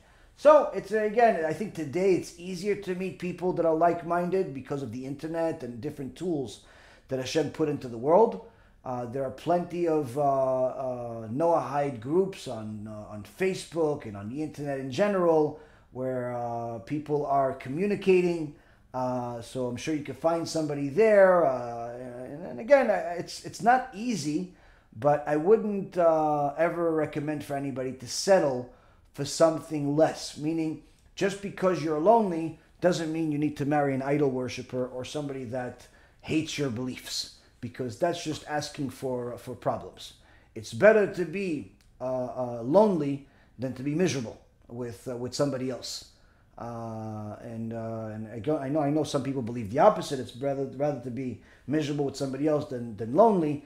But if you're alone, but you have some type of harmony, then you continue learning Torah, continue serving Hashem in peace, and continue growing, and just wait for the blessing to come at some point. Whereas if you're just pushing and pressing the envelope and just falling for the trap of the Yetzer Hara and end up going with somebody that has the opposite ideology to you, it's going to be very, very hard for you to continue growing, and most likely you'll end up falling with that person. So you have to be patient, you have to be selective, and you have to pray to Hashem to give you the blessing that that you need and that you want. Now, as far as as far as dating in general, I think that one of the greatest things that Judaism teaches is that there's no intimacy before marriage. And I think that should apply for everybody, not just for Jews, simply because if you are intimate before marriage, then it's very hard, very, very hard to think clearly if this person is right for you, because you have lust in you whether you like it or not. So if you haven't started already, then you shouldn't start. And I see that people that we have as students and different people that we know, when they go and try to meet somebody to get married, the people that have reserved themselves or preserved themselves and did not allow themselves to be public property tend to have a much easier time making a decision of moving forward or not. The people that have been very promiscuous in their life tend to have a lot of trouble finding a person, and mainly because they've corrupted their mind with so much garbage that no one can ever live up to their expectations. He has seen so many women in the clothes they wear in the shower that he simply, no one could ever live up to his expectations that he has from seeing the movies and the internet and the real life that he put himself into. And no woman in the world can live up to that, where she'll be a tzadikah, a sarai imenu, but also look like this prostitute that he wants her to be. No one can ever live up to that. Everyone has some type of deformity in his eyes. And the same thing goes with women. Women that have been promiscuous have a very hard time finding somebody that will live up to the expectations, because they all had at some point some sugar daddy that pretty much gave their everything until he threw her away, and no one is willing to do the same thing for her. So no one can ever live up to this do whatever you want mentality. And again, it's a nightmare. It's a nightmare, and it's also very, very hard for other reasons. So the more you preserve yourself, the easier it will be for you to make that choice when the time comes. If you've already made mistakes, that doesn't mean you have to continue making them. So that's another thing. But Be'ezrat Hashem, each person that is looking to serve Hashem and do the right thing, Hashem will send them the blessings when the time comes. Adrian is asking, why does Avraham and Eliezer do a touching the leg, the brit, if no man could ever touch or even look at his own brit? Worse, if it's another man's brit. Does not lead to homosexuality. How is this understood? Very, very good. So this is a very good question. Now, the reason why people view certain things in certain ways is because of what they've gone through in their life. Meaning, Avraham Avinu was so holy that he viewed his brit as the holiest part of his body, and when it comes to sexuality or sensuality, he did not view it any different than you view your finger. His finger and his brit, when it came to that, were the same thing. It was irrelevant. He viewed it as a holy thing, as something that was holy, and the most prized possession that he has. And that's the reason why multiple times in the Torah we see that the brit is used as the way to make a covenant, where Avraham makes a covenant with Eliezer, Yakov makes a covenant with Yosef. Multiple times in the Torah we see that the hand goes under the brit, the hand of the other person goes under the brit, to say this is the most prized possession that I have, which in essence means that this deal is of similar value, is of similar importance, and that's why there is no fear of homosexuality and filth in the Torah.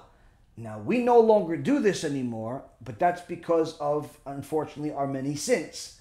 That people have sinned so much by corrupting their mind to such an extent that the average person cannot even understand the words that just came out of my mouth. How can you look at a brit as a holy thing? The average person cannot actually understand what that means, because the average person has corrupted their mind with so much pornography, with so much promiscuity, with so much filth, that they're simply incapable of thinking with purity. This is the same concept of what is written in the Gemara in a few places, where there is certain things that are discussed about the male member of a certain tzaddik, about the male member of Nebuchadnezzar as a punishment, and all types of things that if a person is pure, they understand the purity at its purest form. If a person is not pure, then they will look at it in a distorted fashion. Now again, you don't need to feel bad if you look at it in a distorted fashion. This is simply an outcome of society. And this is the goal that we have, each one of us, is to achieve what's called Kedusha. Kedusha means holiness. And holiness begins with our perception of sensuality. The more a person views sensuality as a holy thing, the purer their mind is, the further they'll run away from sins, and in fact, the more they will find the sinful behavior simply revolting and disgusting. Not forbidden, but disgusting, which is much worse. Forbidden, everybody knows a lot of things that are forbidden, but they still do it. But disgusting, people generally don't go towards the disgusting. And the goal of every person is to cleave to Hashem in such a manner that they find immodesty disgusting.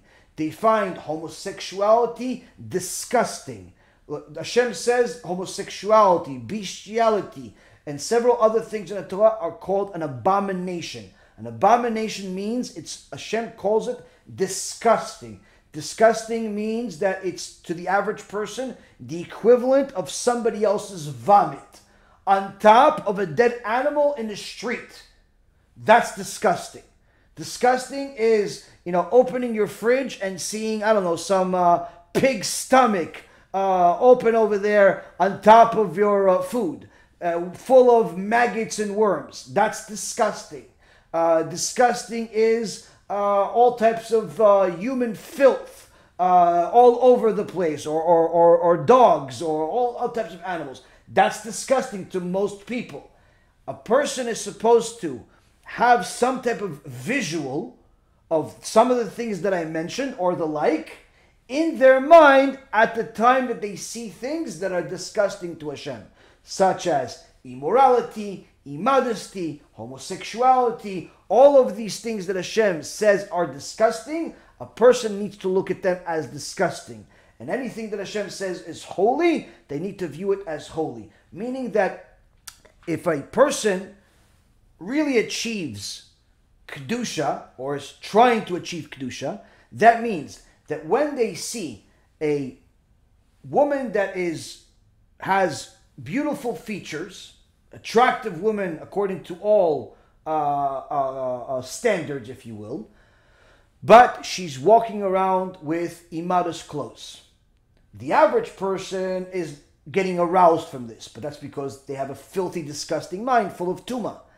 The holy person will view this as disgusting. Why? Because he knows that Hashem finds it disgusting, and therefore this person, if she doesn't do tshuva, she will get burned in Gehenom, her skin will melt, all of the members of her body, pieces of her body will fall out, be rebuilt, fall out, be rebuilt. She'll feel all of it. There will be worms, maggots, and all types of creatures coming in and out of her body, especially the orifices that she tried to embellish, and so on and so forth. Masechet Gehenom, in so many words. What we talked about in Yeshua Gehenom, a person that sees an immodest woman really needs to think like that.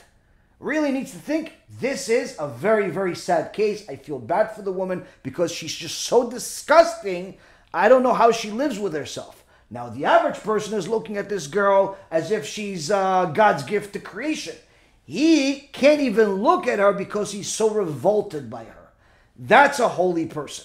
Now, this is not very common because not everybody works on Kedusha, but this is the goal. Secondly, a person that is trying to be holy in comparison to a person that's not, holy looks at sensuality between him and his wife as simply a way to meet his desires or meet her desires. They have a desire, they need to satisfy it, and as soon as they satisfy it, if the other person could simply disappear, that would be ideal. That's unfortunately the way people look at sensuality. That's also the way it's being taught by some so-called Erev Rav rabbis like Shmuley Boteach Yimach Shimo and Manis Friedman. All these people that teach sensuality, they teach it in such a fashion that they make you start thinking like somebody from a pornography film. It's disgusting. Now, a person that looks at his wife or the husband as simply a way to satisfy their desires as the priority in life, as the main thing, is only one throw away from being a rapist, only one throw away from being a pedophile, only one throw away from being a wife beater, only one throw away from being a adulterer and every other type of criminal out there. Why? Because as soon as that desire is not met by that partner, they will look for it elsewhere. It's just a reality. That's why the divorce rate is so high and why adultery is so high. Both men and women are cheating on each other because they view each other as simply flesh that will allow them to meet their desire. And many times they have a desire that's greater than the other person, and therefore they go elsewhere for it, either for pornography or they go to other people or a combination thereof. But either way, it's a disgusting lifestyle, and a person that understands what I just said and watched the Tikkun HaBRIT movie and really takes that into their life, understands, okay, I don't want this. Okay, so what do you want? What you want is you want to look at the act between a man and a woman that are not married as disgusting, revolting, gross. Whatever you view as gross, view that as gross. The act between a man and his wife when she's nida, gross, disgusting, horrible, and so on and so forth. But the act between a man and his wife when she is pure, she went to the mikveh, and they're permitted to be with each other, that's holy. That is holy. That is something that brings the kedusha to the world. That is something that is beautiful. It's holy. The fact that it's enjoyable is just simply kindness from Hashem. But this, even without the pleasure, is supposed to be pleasurable because of the amount of holiness that a person is creating. And just like a person enjoys observing the Sabbath, learning Torah, eating kosher food, or whatever it is that whatever mitzvah that they enjoy, they're supposed to enjoy the creation of holiness in such a fashion as that they are actually enjoying it beyond just the fact that there's another piece of body that is next to them or with them. So a person that understands that this is creating holiness in the world knows that every aspect of it is holy, including the things that other people view as lustful. It's okay to enjoy it. It's okay to do everything as long as a person doesn't waste seed. That's what the Rambam paskins. I have a whole shiur about kosher intimacy. There's nothing wrong with enjoying it, but there's something wrong with enjoying it for the wrong reason, meaning that a person simply has filthy thoughts in their mind. If a person is with his wife and he's thinking of another woman, that's like an adulterer. And Chachamim, the Rabbi Yochanan says it's a doubt if in heaven they consider that child like a mamzer.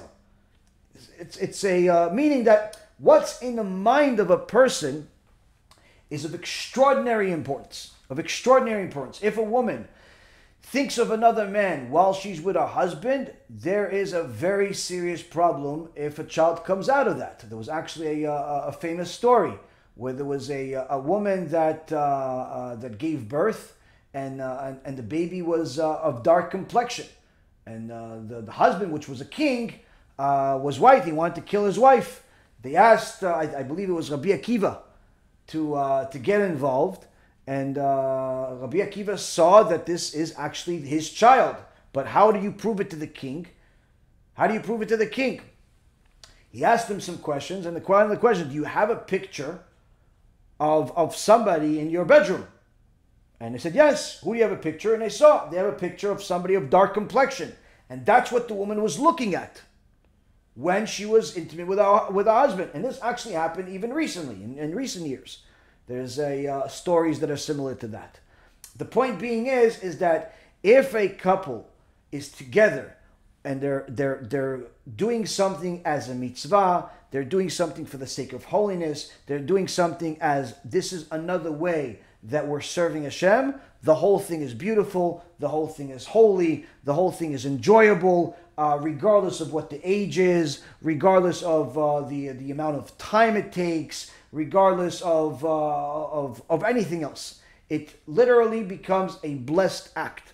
When people are thinking of filthy things in their mind, he's thinking about somebody else, she's thinking about somebody else, he's thinking about this, she's thinking about hopefully he's going to finish soon so I can go back to cooking, he's thinking about when the game is about to start, she's thinking about, I can't believe I have to do this half the month. Their minds are in the wrong places. Of course, this is not going to be holy, and needless to say, it's probably not going to be fun either. So a person needs to look at the intimacy between him and his wife as another way to serve Hashem. No different than a Kohen that brings a korban to the Bet HaMikdash. This is no different. This is no different than that. Now you say, wait a minute, but that's holy, and this is also holy. Kedusha is also holy. And in fact, you're going to say, wait, but this is really intimate, and maybe it's ugly. So what, are you telling me that slicing the throat of an animal is a beautiful thing? In the eyes of Hashem, yes, because it says Reach Nichoach. It says that Hashem enjoys the smell. What does it mean Hashem enjoys the smell?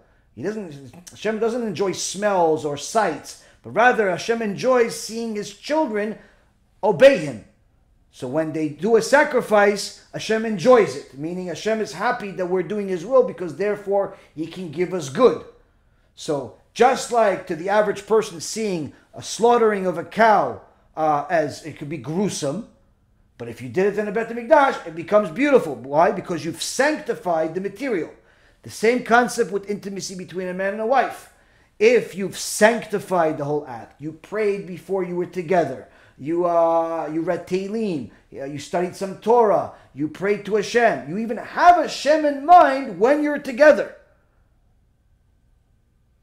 This, Rabotai, becomes a holy act that's beautiful, that's pleasant, that is much, much greater than anything the secular, filthy, disgusting world can ever offer you. But again, it has to be done in a certain way. It has to be done in a certain way, which begins with cleaning our mind. The cleaner the mind, the more pleasant the outcome. The less clean, the more filth is generated. And this is also one of the difficulties that people have that leads them to cheat on their spouses even if they love them. He says, I love her, but he still cheats on her. Either with pornography or with a real person or both. How could you say I love you and still cheat on a person? Simple. Their physical needs have taken priority to their emotional connection. So a person that only thinks about things in a materialistic way is bound to do things that are against his and everybody else's interest. But a person that tries to sanctify the material, sanctify the physicality, is a person that's going to bring a lot of good to themselves and a lot of good to the world. So much so that they'll even understand, and that's Chachamim teach us that when the seed of the husband goes inside the wife, even if it doesn't generate a baby, it actually brings good to the marriage, brings good specifically to the wife. So again, there's things that probably need further discussion in privacy, but nonetheless, there's more than just the animalistic desire, is my point. If a person is simply looking to fulfill an animalistic desire, May Hashem have mercy on them. May they have mercy on themselves, because they're bound to reach a peak, and then it's downhill from there. Divorce happens, adultery happens, all the bad things in the world happen to people like that. But when a person looks at the act between him and his wife as something holy, they literally sanctify the material. She looks forward to more than just being with her husband. He looks forward to more than just being with his wife. There is more to it. There is something holy in it. I don't know how to explain it better than I did. I hope that this is reaching somebody's neshama and they're understanding what I'm trying to tell them. Let's see. Robert is asking, how do we instill confidence in our children while still trying to teach them humility? One of the best things to teach children is the stories of the sages. You know, when the younger their kids are, the more you have to teach them through stories and not a direct explanation, because many times children don't view things the way their parents do. They don't see what they're doing as wrong. But if you help them think and analyze things in a way that they could arrive at the right conclusion, then you'll help them arrive at what's right and wrong. So when you teach them the stories of the different tzaddikim that have lived throughout history, and Baruch Hashem there are many, they'll learn how to behave through those stories. They'll learn that he was generous, therefore they'll want to be generous. They'll learn that he or she was humble, therefore they'll want to be humble. So if you teach your kids through stories, then the kids are going to learn what to admire and what they want to be. But to just tell a kid, listen, you have to be confident, you have to be humble, it's very hard for a child to really grasp that until they really reach maturity. But at that point, it's usually more difficult to teach. You have to start early, and the best way to do it is through stories. I'm early in the process of converting, not living in a Jewish community yet, and some of my neighbors have mezuzah, but do not seem observant. Okay, what's a good way to approach them to do kiruv? I've never talked to them before, but often see them while walking my dog. The best way to do things is if you have some CDs or some flyers that we have, or you put it in their mailbox. If not, then you can order some. If you can't order some, then or you live too far and it's too expensive, or whatever the case may be, then you could somehow find a way to meet these people, over time. But if you want to, let's say, to meet let's say if you have, 20 neighbors, to meet 20 people could take a very long time. If you want to do it faster, simple. Just you can make a homemade flyer or something. If you have no money, you have no way to afford anything, there's no way to get you anything. It's simply you're like in the middle of end of the world or something, and you happen to live next to Jewish people, which is rare, but I'm giving you a hypothetical scenario. Then just take a pen and or a marker and write a note, anonymous note with a website, and put it in their mailbox. And you could do that with 20 or 50 or 100 people if you want. But generally speaking, the best way to do it is by giving people CDs or USBs or all types of other material. That's usually the best way to do it, because since they don't know you, it's very unlikely that they're going to be receptive to you telling them that they should start observe the Sabbath or anything else. They don't know who you are, and especially if you're not even Jewish yet, it's virtually impossible for a Jew to listen to someone that's a non-Jew for about Torah when they're not already in it to begin with. It's the ego gets in the way. Who are you to tell me you're not even Jewish? That's the mindset. Even though you could be right about everything that you're saying, and you are right about everything that you're saying, the average person that's ignorant is automatically going to assume they know more than you just because of the fact that they were born Jewish, which of course is wrong, but that's unfortunately their ego talking, not their brain. So you have to know that already ahead of time, and the best way to do kiruv with people like that is to, like I said, get some CDs, some flyers, put them in their mailbox. If you have the, if you have the means, buy them a kiruv package, put it in their mailbox. You could even give it to them in their hand if you want, but try to do what I call indirect kiruv, meaning you're giving them the material. We're actually, going to be the ones that teach them. So at least they're not intimidated by some stranger talking to them that's not Jewish and that they don't necessarily care to get a rebuke from. Next, can a Jew or Noahide lead a known idol worshiper in prayer if they know the idol worshiper is thinking of an idol? Can a Jew or a Noahide lead a known idol worshiper in prayer? What do you mean lead an idol worshiper? What does that even mean? If the person is an idol worshiper, why is he praying with you? Why is he praying? I mean, if you're a Jew and you're praying, let's say there's 10 Jews in a room, and they're praying, and then an idol worshiper comes in, and he wants to pray to his Jesus, he wants to pray to his Buddha. The Jews can continue praying and simply act as if this idol worshiper doesn't exist. They don't have to leave the room because he is praying to some idol. The place doesn't become a place of idolatry just because he walked into it. They continue praying as much as they want. But if you're talking about something else, then I'm not understanding the question.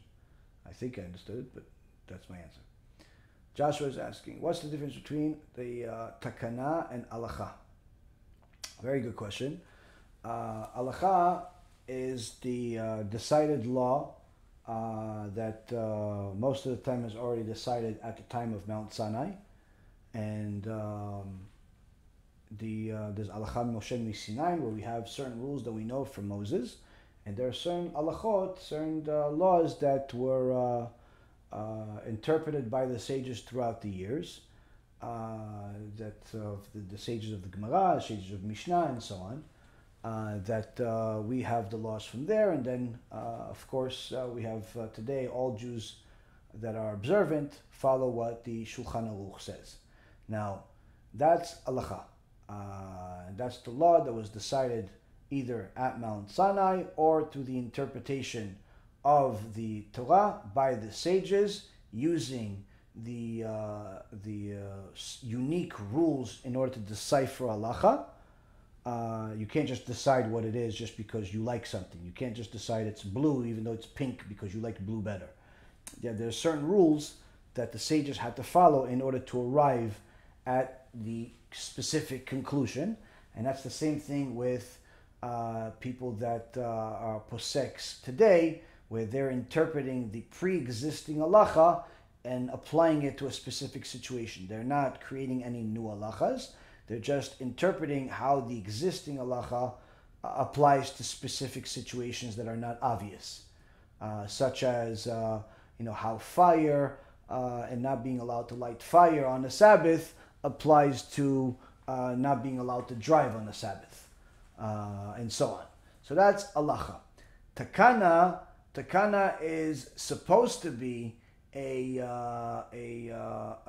I guess an addition or a specific change that is could be even contrary to halacha for a specific amount of time. It's not usually supposed to be forever. It's supposed to be for a specific amount of time, and typically it's for the sake of protecting Am Yisrael and the Torah. It's not something that's supposed to be in perpetuity. And it's not something that is supposed to just be taken lightly. It's supposed to be something that is only done at desperate times, where the sages of the generation see no other way to resolve a situation. No other way to resolve a situation. I'll give you a couple of examples. The the Syrian Jews saw that there is a lot of intermarriage in their communities, and a lot of young Syrian boys were finding themselves in relationships with non-Jewish girls that were interested in converting to Judaism, but not for the right reasons. They were interested in converting to Judaism just because they wanted to be with the guy, they wanted money, they wanted things that had nothing to do with God. And the leaders of the Syrian community saw that there were many bad conversions being made, and there was no way to simply convince people to do good conversions.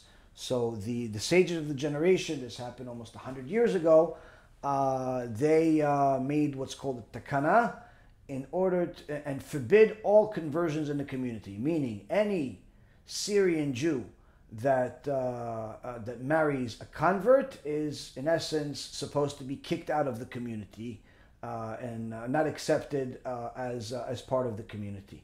Now this was technically supposed to last for a period of time, not forever, and was actually a very effective tool that slowed down intermarriage in the Syrian community dramatically. The problem is that they never removed this Takanah, and the Takanah has turned into a something that's not exactly protecting intermarriage as much as it used to, and even more so, it's actually sometimes creating hatred among Jews, where instead of it being used as a tool to protect the Syrian community itself from intermarrying, it's become a tool that certain types of Syrian Jews misuse to insult other people. By, let's say, for example, somebody that converted, a legitimate conversion somewhere else. He's not a Syrian Jew. He's, let's say, somebody that was born in Spain, or somebody that was born in Bulgaria, or Colombia, or wherever he was born, Russia. And he, out of the goodness of his heart, out of the goodness of her heart, out of the desire to serve Hashem, discovered the truth and decided to convert. Had nothing to do with any Syrian Jew, had nothing to do with anything. Just simply they wanted to serve Hashem. And unfortunately, many times these people come to the Syrian community and are kicked out, asked to leave, insulted, mistreated, frowned upon, and you could add whatever adjective you want, and most likely will fit at some story. So it's become an ugly thing. Why? Because they think, oh, we don't accept converts. Yeah, you don't accept converts among yourself, not if somebody else converted somewhere else. To accept a convert that's a righteous convert, that he did it somewhere else or she did it somewhere else, there's a biblical obligation to do so. A biblical obligation to do so. In fact, there's 36 places in the Torah that says how much you have to love the convert and how much Hashem loves the convert, even more than a natural born Jew, and how he protects the convert. So unfortunately, a lot of ignoramuses and idiots have turned this act of protection for the Syrian community into a weapon of mass destruction, of hurting other converts. And it's not once or twice that I've heard arrogant, ignorant idiots tell me that they wanted to remind me that they're Syrian, and in the Syrian community we don't accept converts, meaning that I wouldn't be accepted, or one of my students wouldn't be accepted, or somebody that I know wouldn't be accepted because they're a convert. People like that, it's doubtful if they have a share of the world to come. Doubtful, most likely not. Most likely not, but it's doubtful. Doubtful. I can't say 100%, because the amount of damage that they do with such a statement, which of course is not the only statement they make, is so, they literally murder people with such statements. When you tell a female convert that is not related to your kehillah, is not looking to marry any of you, simply they're there. They're at a, I don't know, an event that you both find yourself in. And you tell this convert, oh, you know, I'm Syrian. We don't accept converts. You're simply murdering this person in cold blood. And the same thing if they do it to guys. You're murdering this kid in cold blood. And this is a horrible, horrible thing that is unfortunately common. It's common. I've seen it. I've heard it. I've even had a story that I've told publicly where I had a student went to a mikveh here in Florida, and when the rabbi of the kehillah found out that she's a convert, he kicked her out of the mikveh. Kicked the woman out of a mikveh. So I mean, this is murder. This is not a Takanah. This is not what the holy sages of the holy Syrian community meant or intended. This is idiots that unfortunately do it. But some of those idiots are rabbis. Some of those idiots are just average ignoramuses that think that they are a better breed of Jew than other people.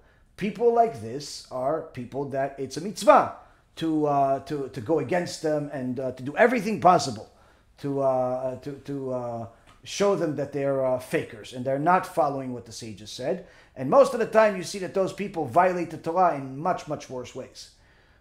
They think that, oh, I'm not marrying, I'm not allowing conversions, but you end up seeing these people go to a mixed beach or mixed dancing or eating taref or going to casinos or stealing in their business and 1.5 million other crimes that you see them doing. But chas v'shalom, they ever accept a convert. So a takanah is supposed to be made for the sake of protecting a community. But again, it's not intended to be a permanent thing, although some of them are long-lasting. It's not supposed to be a permanent thing, and it's in essence a move that the sages decree because it's the only option. I'll give you another example that's in the Gemara. The Gemara says that there was at the time of Yanai, the time of the Greeks forbid the Jews from using Hashem's name in anything. And after the Hashmonaim defeated the Greeks, what ended up happening is that the sages and the people wanted to make up for lost time, that they weren't allowed to put Hashem's name everywhere. So they made up a custom, if you will, that put Hashem's name everywhere. Now the sages saw that this turned out bad. Why did it turn out bad?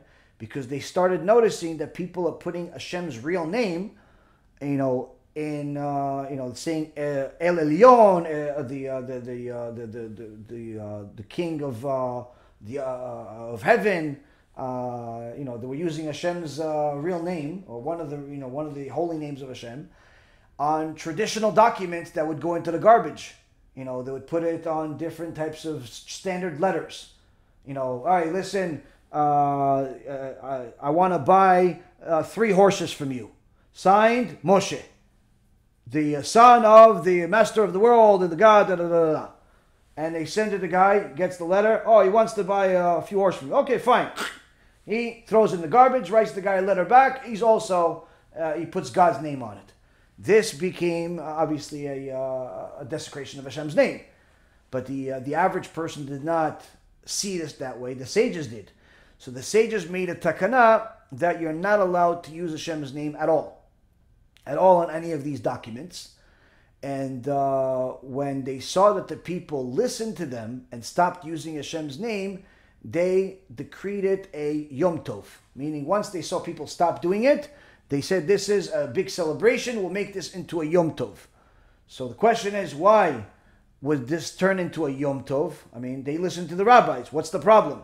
Rashi says that the sages decreed it a Yom Tov because they didn't think that the people were going to listen to a rebuke. And therefore, when they saw that everybody listened to the rebuke, they viewed it nothing short of a miracle. And therefore, if it's a miracle, just like the miracle of Chanukah, just like the miracle of Purim, just like the miracle of Kriyat Yam Suf, it's a miracle, it needs to turn into a Yom Tov. So this was also, again, a Takanah. And there are others that are similar throughout history.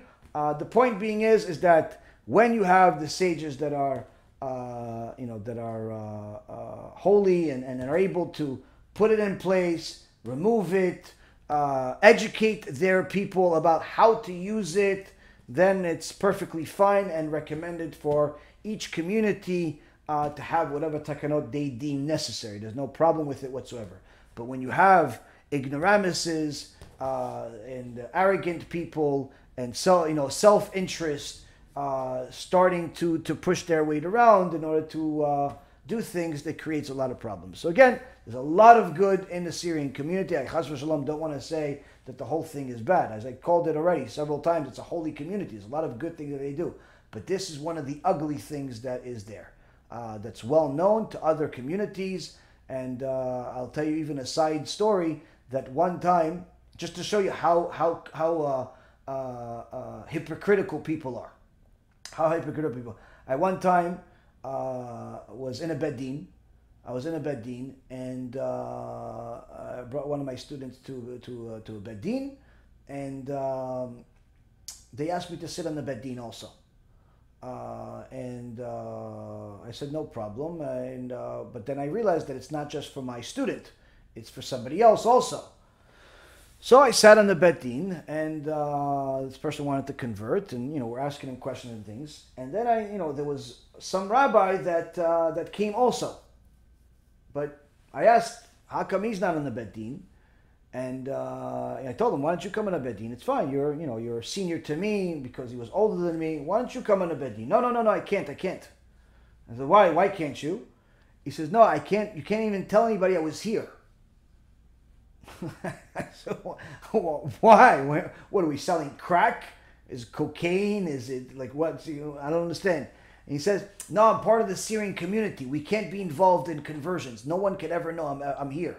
And then he tells the guy, he said, I only came because I respect this guy. He's a good guy, but he knows not to tell anybody that I came. So this is a hypocrite.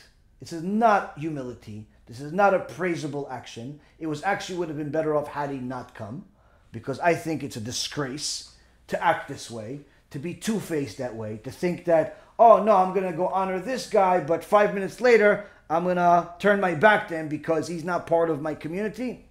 This is a joke, a mockery of Judaism. This is not Judaism.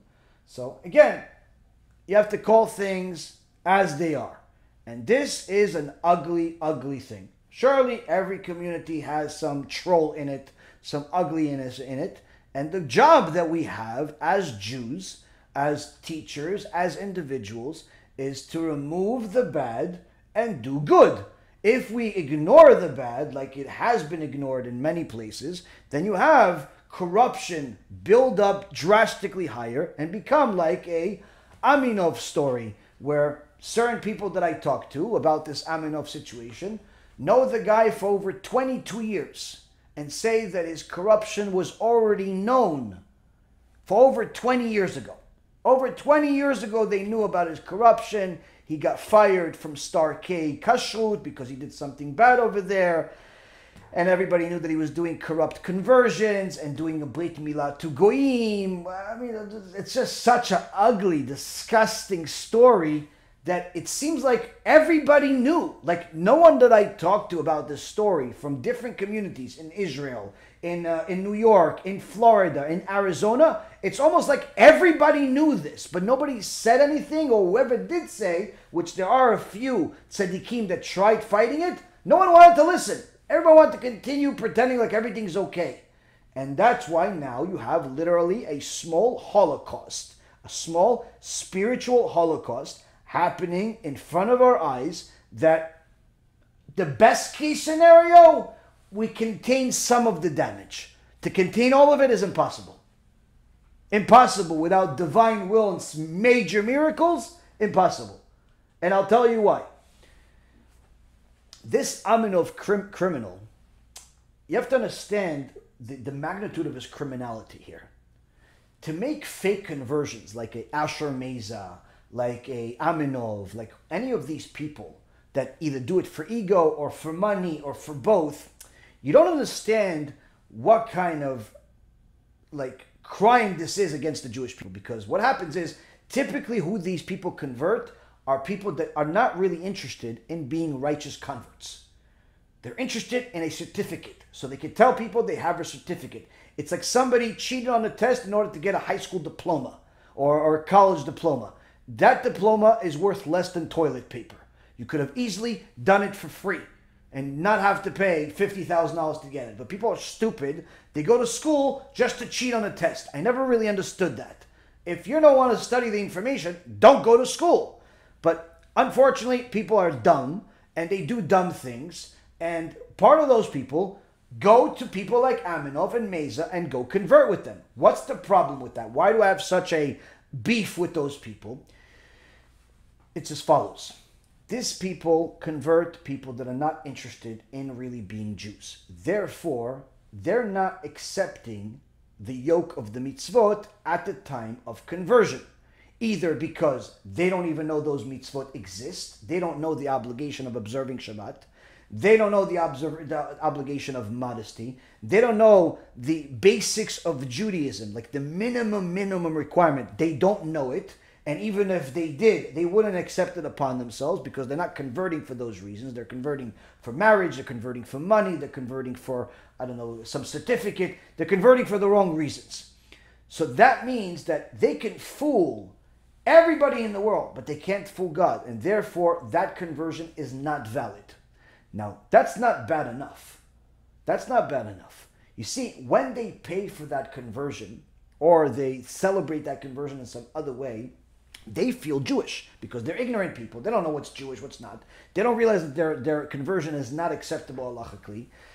And what ends up happening is that they live telling people that they're Jews. And those people will eventually have children. And those children will think that they're Jews. Even though they'll grow up secular just like their parents, they'll think that they're Jews.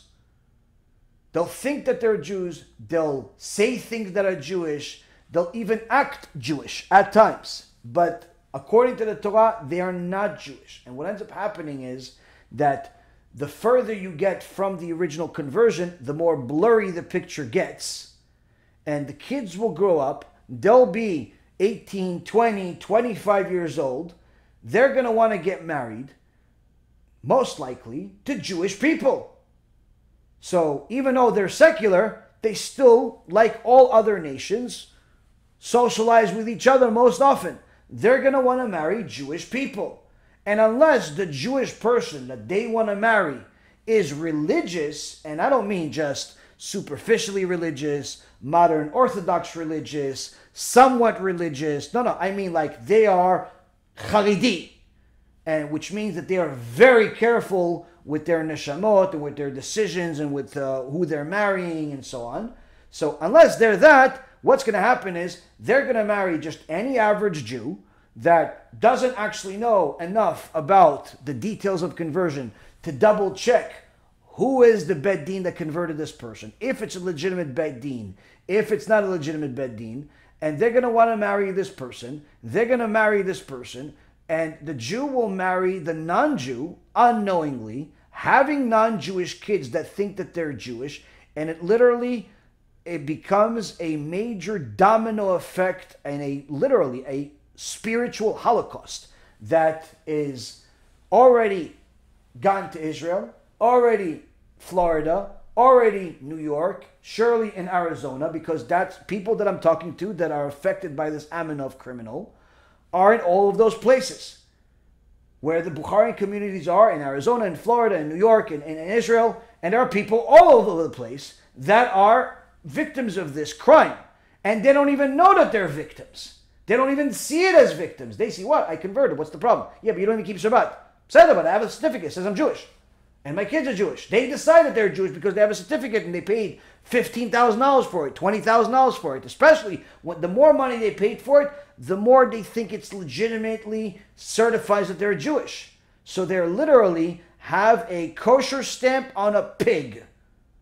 And this is a spiritual holocaust. Same is happening with Mesa, just that he has converted a lot more people, I think. According to him, he converted over 1,000 people. And those people, not all of them, Baruch Hashem, but many of them tried to join the Jewish communities. And unfortunately, some of them succeed in joining the Jewish communities, thinking that they are Jewish, not realizing that their conversions are not valid. And therefore, those people will have children that think that they're Jewish, and they're going to want to marry Jewish people. And you're going to have Jews marrying non-Jews unknowingly. And this is a tragedy. This is a tragedy of the highest proportions. So as far as these types of things, we have to understand that the ramifications of these perpetrators are enormous, literally enormous, and people are not paying attention to the magnitude of the damage. And it's sad. It's sad because it's really such a high proportion. It's such a tragedy. It's you meet people and they think that they're Jewish and they're really not, and and sometimes they don't even know what it means to be Jewish. They just think it's just going to Beit Knesset twice a year, eating kosher at your house. That's it. They don't really understand what Judaism is. So this guy Aminov is a real piece of work. Let's just say that. And all the people that do fake conversions are hurting the public. And I don't even think that I'm not of the mindset that all conversions have to be certified by the Rabbanut. I mean, you can have a kosher conversion even if it's not a recognized Beit Din by the Rabbanut. It's preferable that you do it to a recognized Beit Din by the Rabbanut, but it doesn't have to be. It's just that these people's conversions themselves are not kosher because they themselves are not kosher and the students are not kosher. So that's really the biggest part of the problem. The student itself doesn't really know what Torah is and what to do and how to do it, and they're converting them. So when you have situations like this, it creates a lot of problems. It creates a lot of problems. And that's unfortunately a situation where only Hashem could really fix such a thing. It's sad.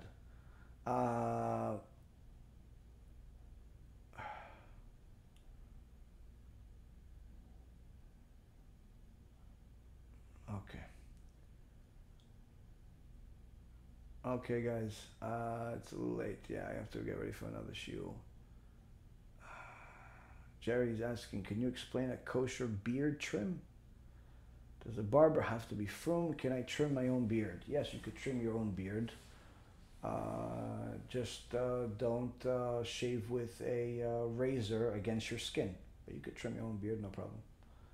The only thing that it's forbidden for a man to do as far as trimming is the pubic area and under the armpits. That's forbidden according to the Shulchan Aruch. Not allowed to trim, even with scissors, the pubic hair or the armpit hair for a guy. Women, of course, are allowed to groom themselves in whatever way they want, on their faces or anywhere else. But men have to be manly and cannot do such things. If a person has, like some of the young guys say, oh yeah, but I smell. Okay, so use a deodorant. It's a big scam. They make a lot of them. Use a deodorant. You'll be fine. Deodorant works. Shower more often. What can I tell you? It's if a person's itchy, then there's talc. There's all types of creams. There's 1.5 million different things. Is it permissible for a Noahide to learn about Kabbalah or learn Torah from a Torah center, or does he have to fully convert? I have lectures that are specifically discussing the laws of teaching Noahides.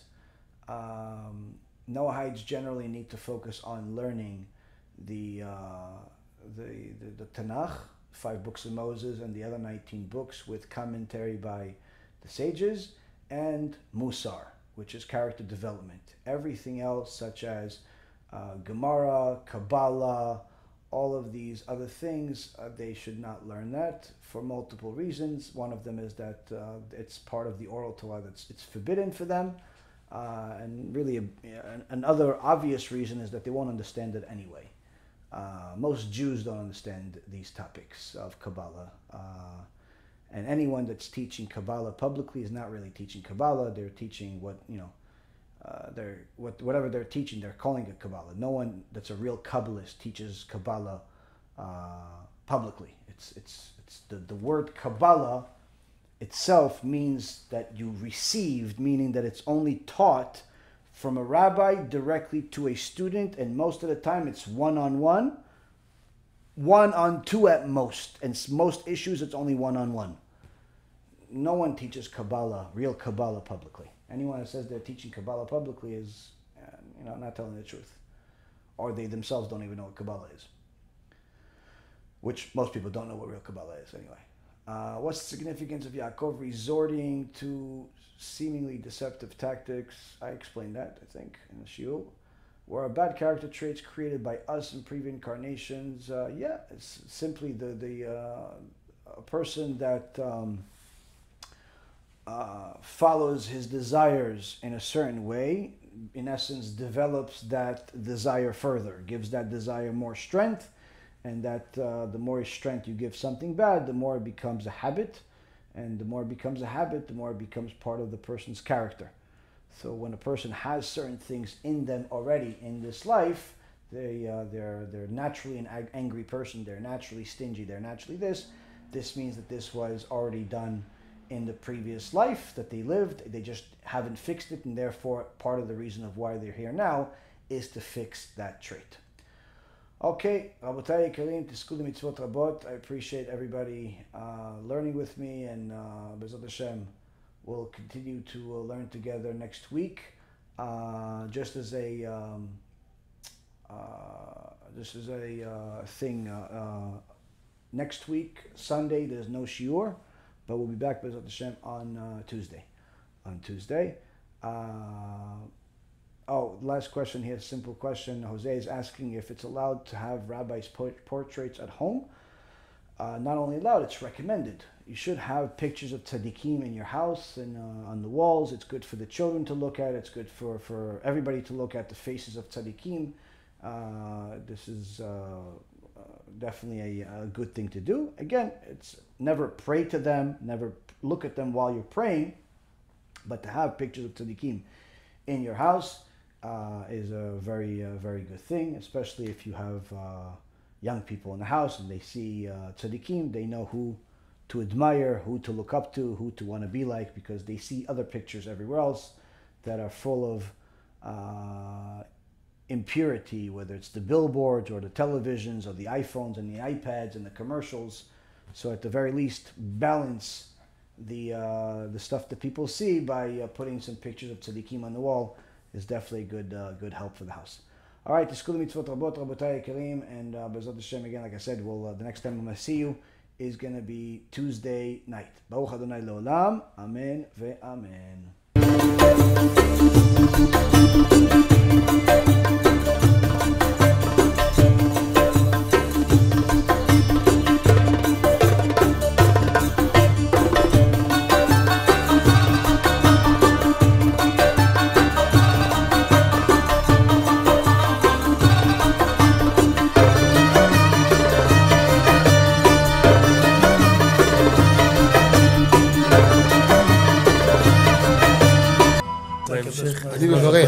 אני מברך את הרבנים, רגע. אני מברך את הרבנים, הרב ירון ראובן, הרב אפרים כחלון, ראשי ארגון בעזרת השם, שהלכו בפי עליון, שעלו מעלה, יהיה להם ברכה והצלחה, הקדוש ברוך הוא ימלא בישועות ליבם לטובה ולברכה, שבכל מה שיפנו ישכילו ויצליחו, יזכרו לעשות כאלה וכאלה, הודיעו תורה לאדירה, אמן ואמן. בעזרת השם רשת בכל הארץ. הוא היהודי הזה, הוא היה מיליונר, סגר את כל הביזנס, אמר אני משקיע פה בעולמה של תורה. איפה הוא גר? בפלורידה. פלורידה, איפה זה פלורידה? באמריקה. במיימי. כן, ליד. אנחנו שם עכשיו הולכים להקים קהילה ספרדית. חזק אותו בשמי. קהילה ספרדית גדולה. תעבירו מה שבירכתי אותו. כן, קהילה ספרדית גדולה.